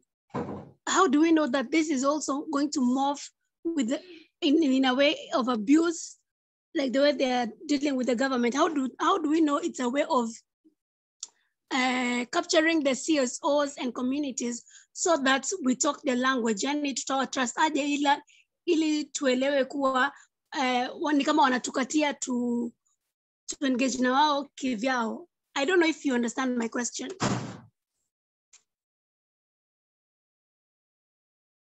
Yes, Jerry, thank you. I think you're asking us that important question of what to do. It's enough. It's one thing to talk. It's another thing to have an impact, because tunafanya press statements, we are doing this, we are doing that, but the process is still continuing. The borrowing is still going on. Yes. World Bank and IMF are preparing to lower Kenya's debt risk profile. Yet we are not sure that the factors that caused that risk to rise have been dealt with. Kenya is continuing to borrow. The debt ceiling, of course, is still being pushed. So the question you're asking, Jerry, is actually at the heart of it, is how do we make sure we have an impact? Yeah. And I thank you for the question. Tumekuelewa sana. And also language. The language is a bit technical. I don't know if it's maksudi kufanya hivyo so that the people kwa ground, they feel like, this is too much kizungu mingi, too much technical language, so that even if they want to engage, hata kama mtu anataka kuuliza, mama mboga anataka kuuliza mambo ya World Bank, mimi nitajuaje mambo labda ni mambo ya kizunguzungu. So probably look at how we can talk about the language, hata kama ni Sheng, so that it doesn't come. I talked to on Twitter once where we're saying somebody tell IMF or somebody tell the World Bank, so that every Kenyan, even in primary school and high school, are able to understand what these issues we're talking about are. Thank you. Thank you so much, Jerry. Good points. We need to work together to simplify, to communicate to everybody, especially, like you said, on the ground. Wilfred, Philip, Paul. Hey, Sasa, we are in injury time. So I'm hoping this is the last round of questions, and I'll beg indulgence of the meeting. I'm seeing we'll go over by maybe some 15 minutes. I apologize. I'll ask, as you make your interventions now, please make them sharp so that we can try to be keen on time. So Wilfred, Philip, Paul, then Winfred. Then we'll give, Christine will let us know 1 or 2 points that have been raised in the chat, so that when Dr. Omondi gives his feedback, he can address all of those. Wilfred, please. Yeah, thanks a lot. This is very insightful. I also want to agree with the previous speakers on the IMF engagement, because recently there was a petition to IMF by Kenyans to stop loaning Kenya because of corruption. But the reaction from IMF was not very good. So we are asking if this engagement with CSOs and communities is an engagement for public relations, or it's an engagement that people can stop Kenya from being loaned when people feel like the money is not going to good use. The second point is that when it comes to projects, the aspect of public participation is also missing, which is a very key component in the Constitution of Kenya. So most of the time, people just come and see that there's a World Bank project happening in their neighborhood. But in terms of being engaged before even the designing and asking people on what projects they might be interested in their communities, they are not engaged very well. Because there was a project in Kisumu where they were building, in fact, they were evicting traders so that they can put pavements. And the people are asking, so is this World Bank project here to displace us from our economic activities so that people can walk in proper pavement, yet they don't have employment? So I think in terms of public participation and CSO engagement, we need to have a serious discussion with IMF so that it can be an engagement that is meaningful and not that not just engagement for the sake of it. We've been participating in the Okoa Uchumi dialogues in the communities. We are in Madare yesterday, and people are really angry that whatever their priorities are not taken in the projects. Like Madare, they say their priorities right now, they need hospitals, they need water. But when World Bank come, they'll just come maybe with a road project. So the priorities of the communities are really not being taken. So we need to look on how do we engage effectively and not just engage. Asante sana. Thank you so much, Wilfred. I can see a need for social justice centers and IBINI to work together, and hopefully those will be some of the way forward that we will pick up from this meeting. Philip? Yes, thank you, Wanjiru, and good afternoon, everyone here. Just for me, a quick one to say thank you to Dr. Omondi for this wonderful presentation and the effort of just getting organized together to be able to have impact on what the government is doing in relation to the debt. Now, I just want to thank other speakers before me, like Mwai and Jerry, about the Mama Mboga awareness raising. And I just thought I could say that Transparency International Kenya is very keen to work with grassroots rural civil society. In fact, there is a funding which has come, which is working on the issue of income and wealth and income inequality, which is one of the driving forces in our country in terms of the poverty experience.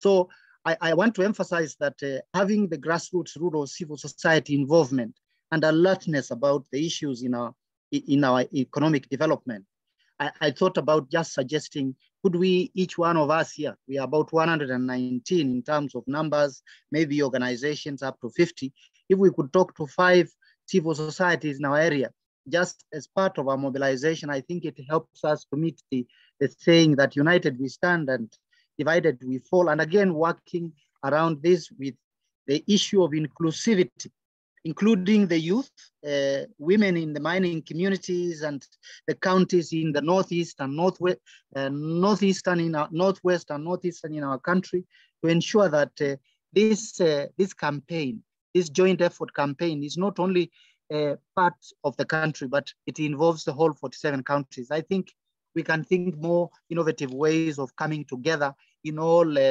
ages and different backgrounds, I think. Thank you very much, Wanjiru. Wonderful. Thank you so much, Philip. Paul? Okay, thank you, Dr. Wanjiru Gikonyo and Dr. Omondi for this opportunity. I come from Kakamega County. I represent the civil society group and also NCCK. My concern is that the World Bank should set a threshold on issue of borrowing. 2, we should have an engagement framework for civil society where we can take a stand on spending priorities. Because we find that World Bank comes mostly with infrastructure programs, but does it consider the priority of the most needy people, or maybe what the country requires from the community? So those are the key things that we should consider as moving forward. We should have a very strong framework of engagement, and CSO should be taking our stand, and there should be a threshold also on issues like debt management policies. Thank you. Thank you so much, Paul. And then the last hand is Winfred. Thank you, Wanjiru. My name is Winfred from Crown Trust. I don't know whether mine is a question or a comment, or maybe to exhort all of us to think of innovative ways of making us be heard by World Bank and IMF and the others. We noticed that I think about 2 months ago, Kenyans stormed the IMF social media pages, their Zoom meetings, but still, I don't know if it has any effect. So how can we come with, what innovative measures can we take to make sure that we are really heard, that there'll be a cost to them not hearing us? And as the other said, also to make it an agenda of everyone at the grassroots.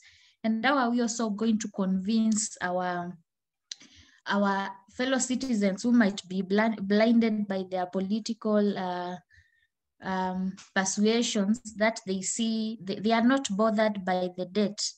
So those are my remarks. Thank you. Thank you so much, Winfred.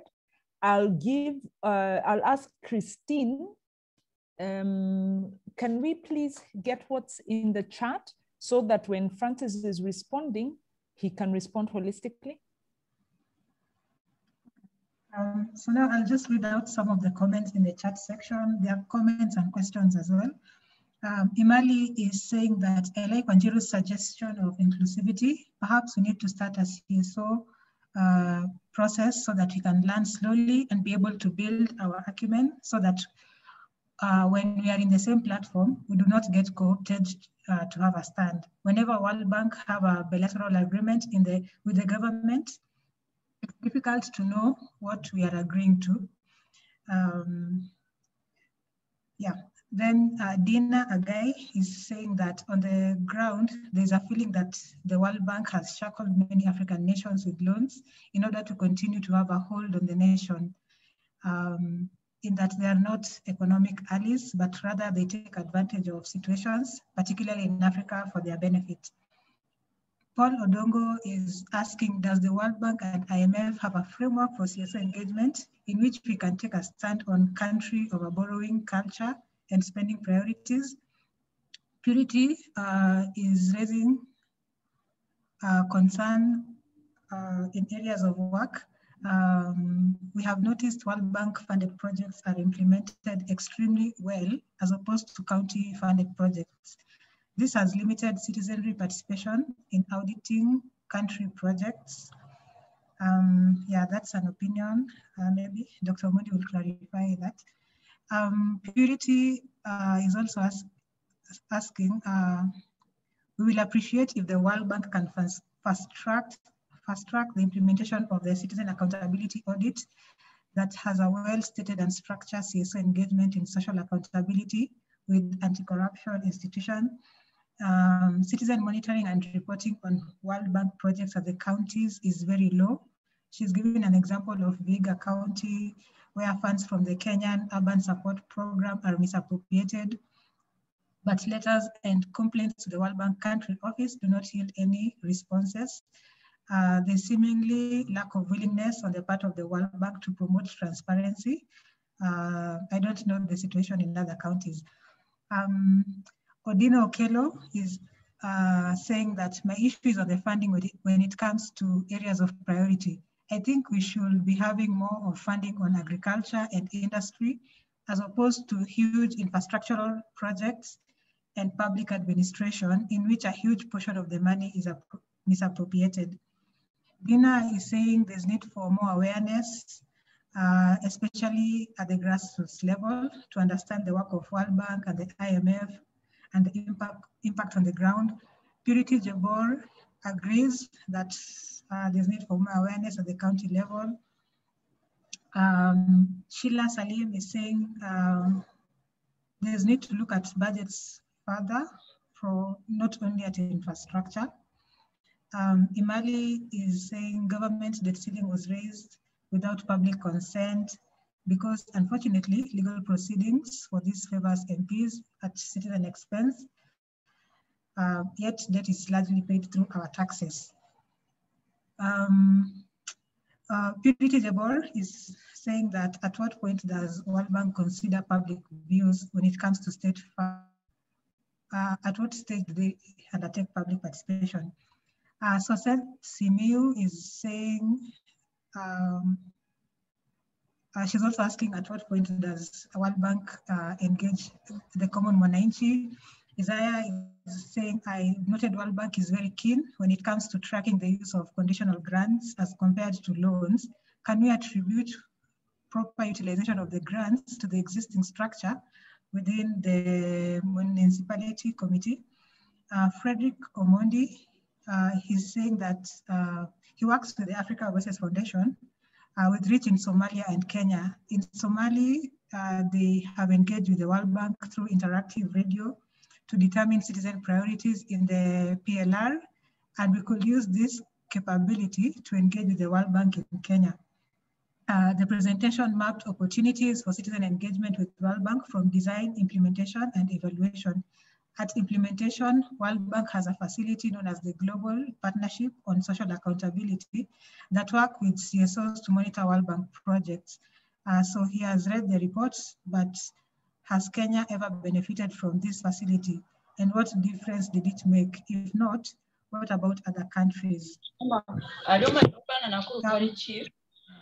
Then Sylvia Ouko agrees 100% with Njeri that language can be easily interpreted, that there's need for language to be interpreted for the common mwananchi at the grassroots level to understand. Yeah, and Hilary is clarifying that on the question of role of CSO and citizen is to help World Bank identify priorities, areas of support. But his issue is that what level do they seek CSO or citizen views, especially at the county? From his experience in Siaya with World Bank projects, it's very terrible, no value for money, and has given an example of the governor's park in Siaya. Francis Namuju says there's need to review the World Bank bilateral agreements to be able to address public interest. Otherwise, at this rate, we are in for a road shock. Hilary is saying, Oko Uchumi is a national initiative only, or, okay, he's asking whether it's a national initiative or can it be cascaded to counties through county CSOs network. And then Soseth is saying that when people get tired, they act. So it's better to take action and act. And yeah, those are the comments in the chat section. Shiro, over to you. Thank you so much, Christine. Dr. Omondi, please give us your final feedback or response. I think you'll be able to pick the issues that the questions that have been put to you. Some of the others are remarks that will inform our wider way forward. Over to you, Dr. Omondi. Thank you, Wanjiru. So I'm going to start by responding to some questions that were raised by Anne Songole. So the first one, how is the World Bank funding embedded in the budget? So my response to this, based on the documents that we reviewed, the World Bank funding is guided, especially when it comes to country partnership framework, is guided by the country's national development plan. And in Kenya, we have Vision 2030. So most of the projects that were identified by the World Bank for funding under the 2014-2018 CPF are geared towards helping Kenya to realize the Vision 2030. And now we also have the short-term plan by the current regime under Agenda 4. Again, the World Bank expressed interest in funding some of the Agenda 4 activities. Yes, the World Bank also assists the country to meet its budget obligations. So in some cases, the World Bank gives the country loans upon request, or also identifies some projects in the, or some items in the budget and funds. Then the next question from Anne is, how do we know who the implementers, or how does it reflect on, how do you know the implementers of the World Bank funded projects?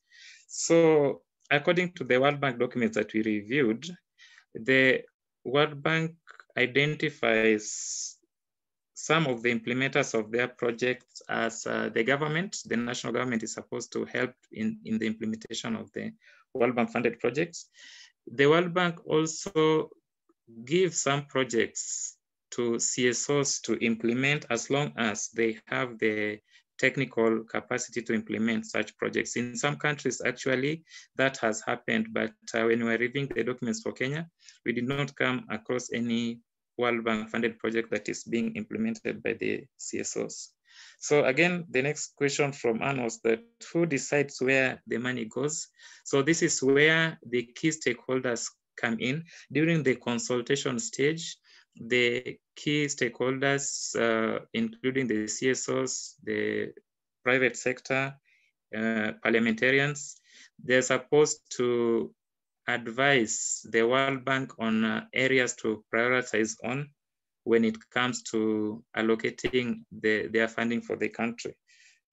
But that has not been happening much in Kenya because from the documents that we reviewed, there was no acknowledgement of the specific contribution of these key stakeholders.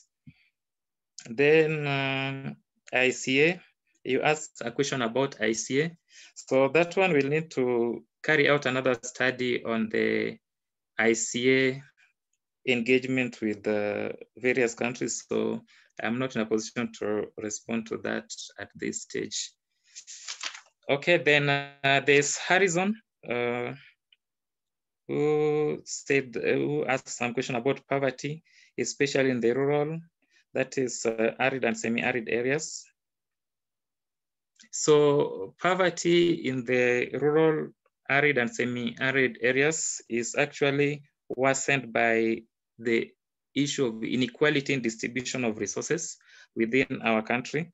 So again, this is the more reason why the World Bank should engage the CSOs and other key stakeholders to help to identify the areas that are supposed to be given priority when it comes to directing where the World Bank funds are being used within the country. Then there's Hazel. The question is it that Kenyan CSOs do not have the capacity to be involved further beyond the consultation stage? So that was a question that was raised by Hazel. Now, when we are reviewing documents for Kenya, we realized that actually there was limited information about World Bank engagement of CSOs or other key stakeholders in Kenya.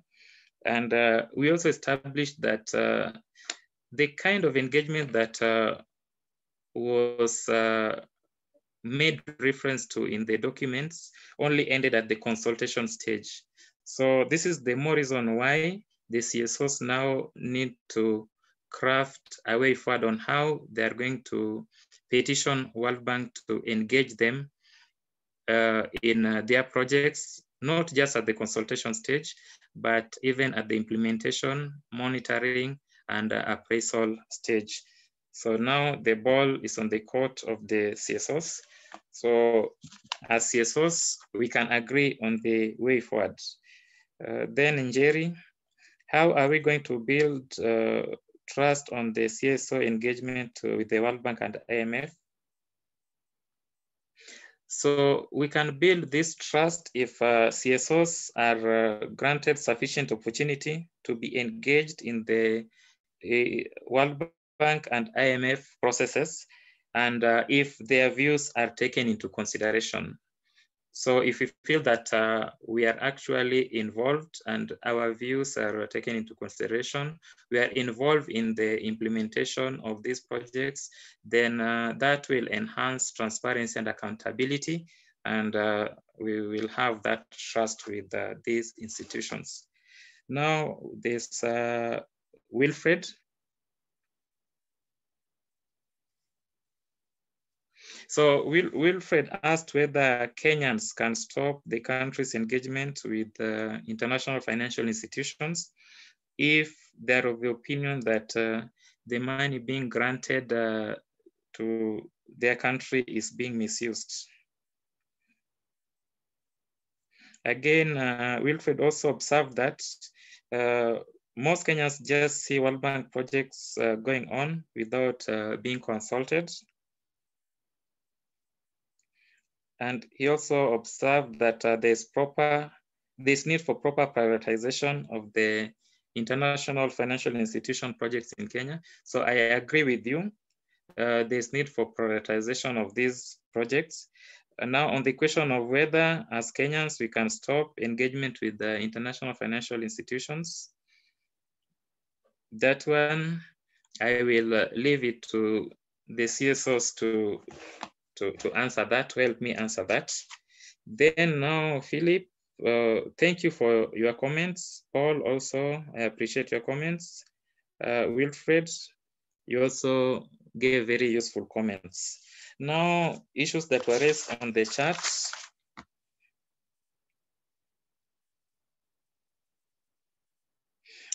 Paul asked whether World Bank has a framework to help stop overborrowing and misuse of funds.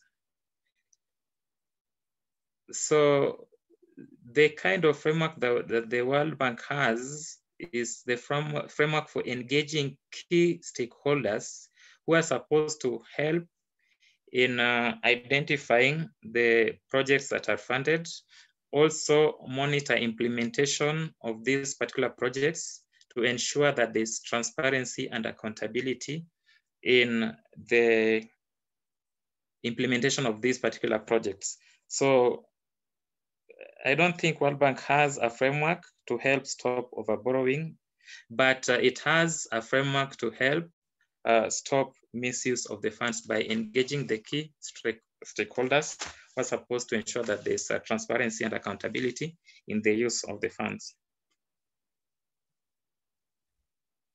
So I thank you. I think those are the issues that I have for now.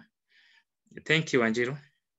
Thank you so much, Dr. Omondi, for faithfully capturing the different issues raised. Of course, there are many.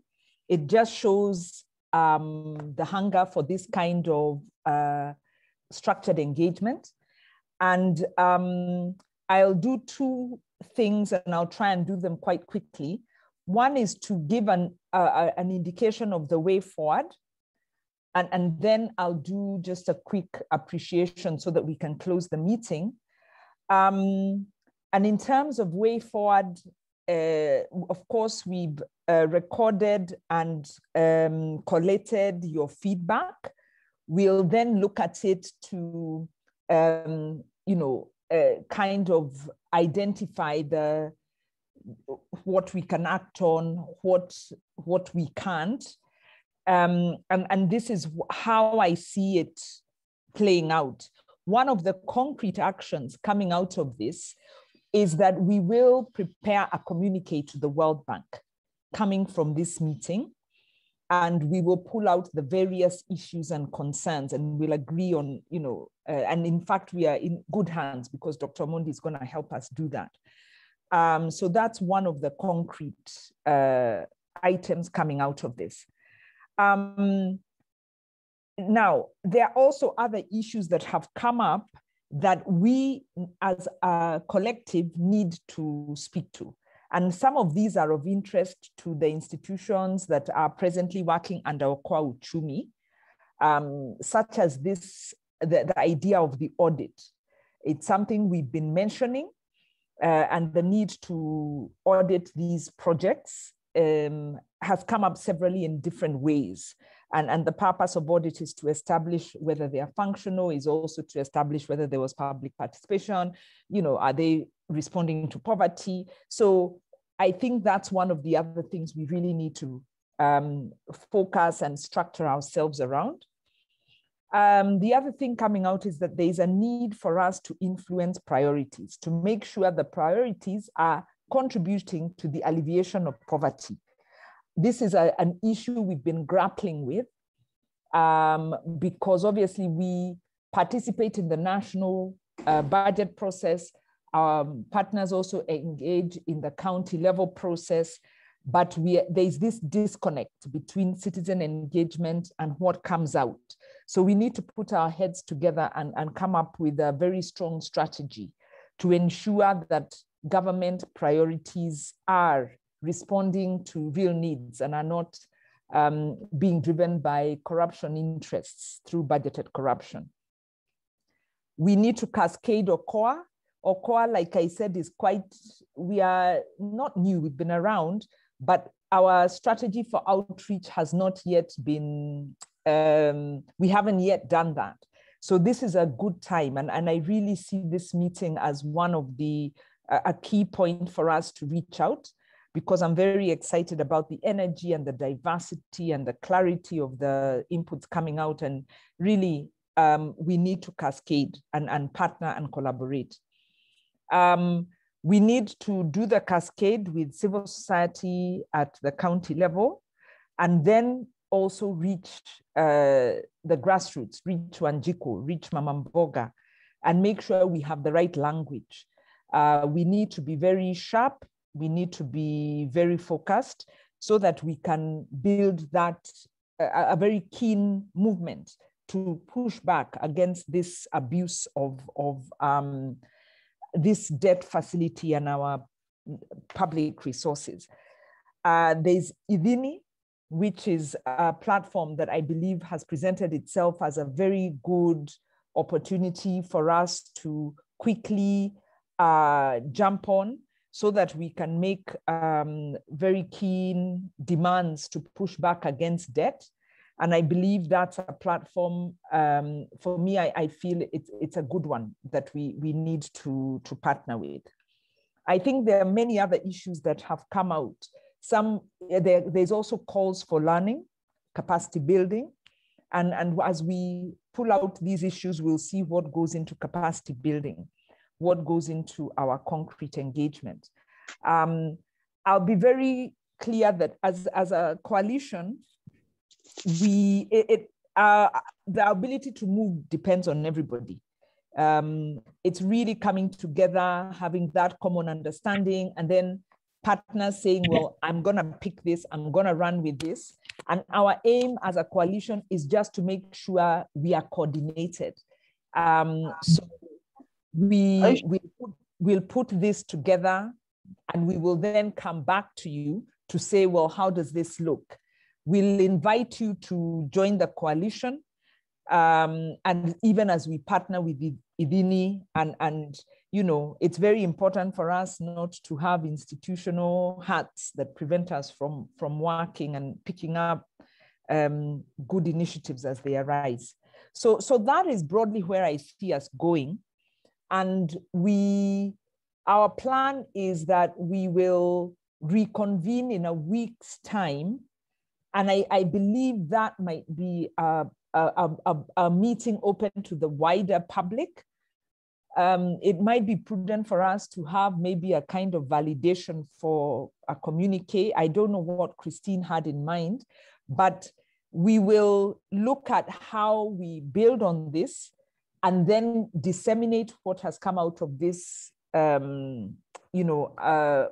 beyond this, as well as following, and then now continue some more structured engagement. So what I'm saying is you'll be hearing from us before the end of the week with regard to the next steps once we've had time to consolidate these, and we may be in touch, with some of, especially with Idini, maybe a little bit sooner than that, to see how that collaboration works. So broadly, I think that's what it is we have. Christine, is there anything that I may have missed before I move to the vote of thanks? You've captured everything. Thank you so much. So thank you very much to all of you for your participation, for your very robust contributions, your insights, and really bringing your knowledge to the table, and energizing us to see that by bringing a diverse cross-section of partners from county level, from national level, we can enrich the conversation and our strategies to push back against the political capture that we are in, because that really is the heart of our problem. So thank you very much, each of you individually, for being here with us. Dr. Omondi, without the clarity and the depth and really your commitment to giving us a very clear presentation, very detailed presentation in a very simple way, I believe this conversation would not have been as productive. So thank you so much. We are very fortunate to have you on board, and we look forward to taking this work forward. I'd like to say thank you so much to our partners, Okwa Uchumi partners, some of whom are on the group, Social Justice Centers, Wilfred Olal, there's TI Kenya, Philip spoke. I saw on the groups, the Interreligious Council of Kenya, various groups that are already part of the coalition.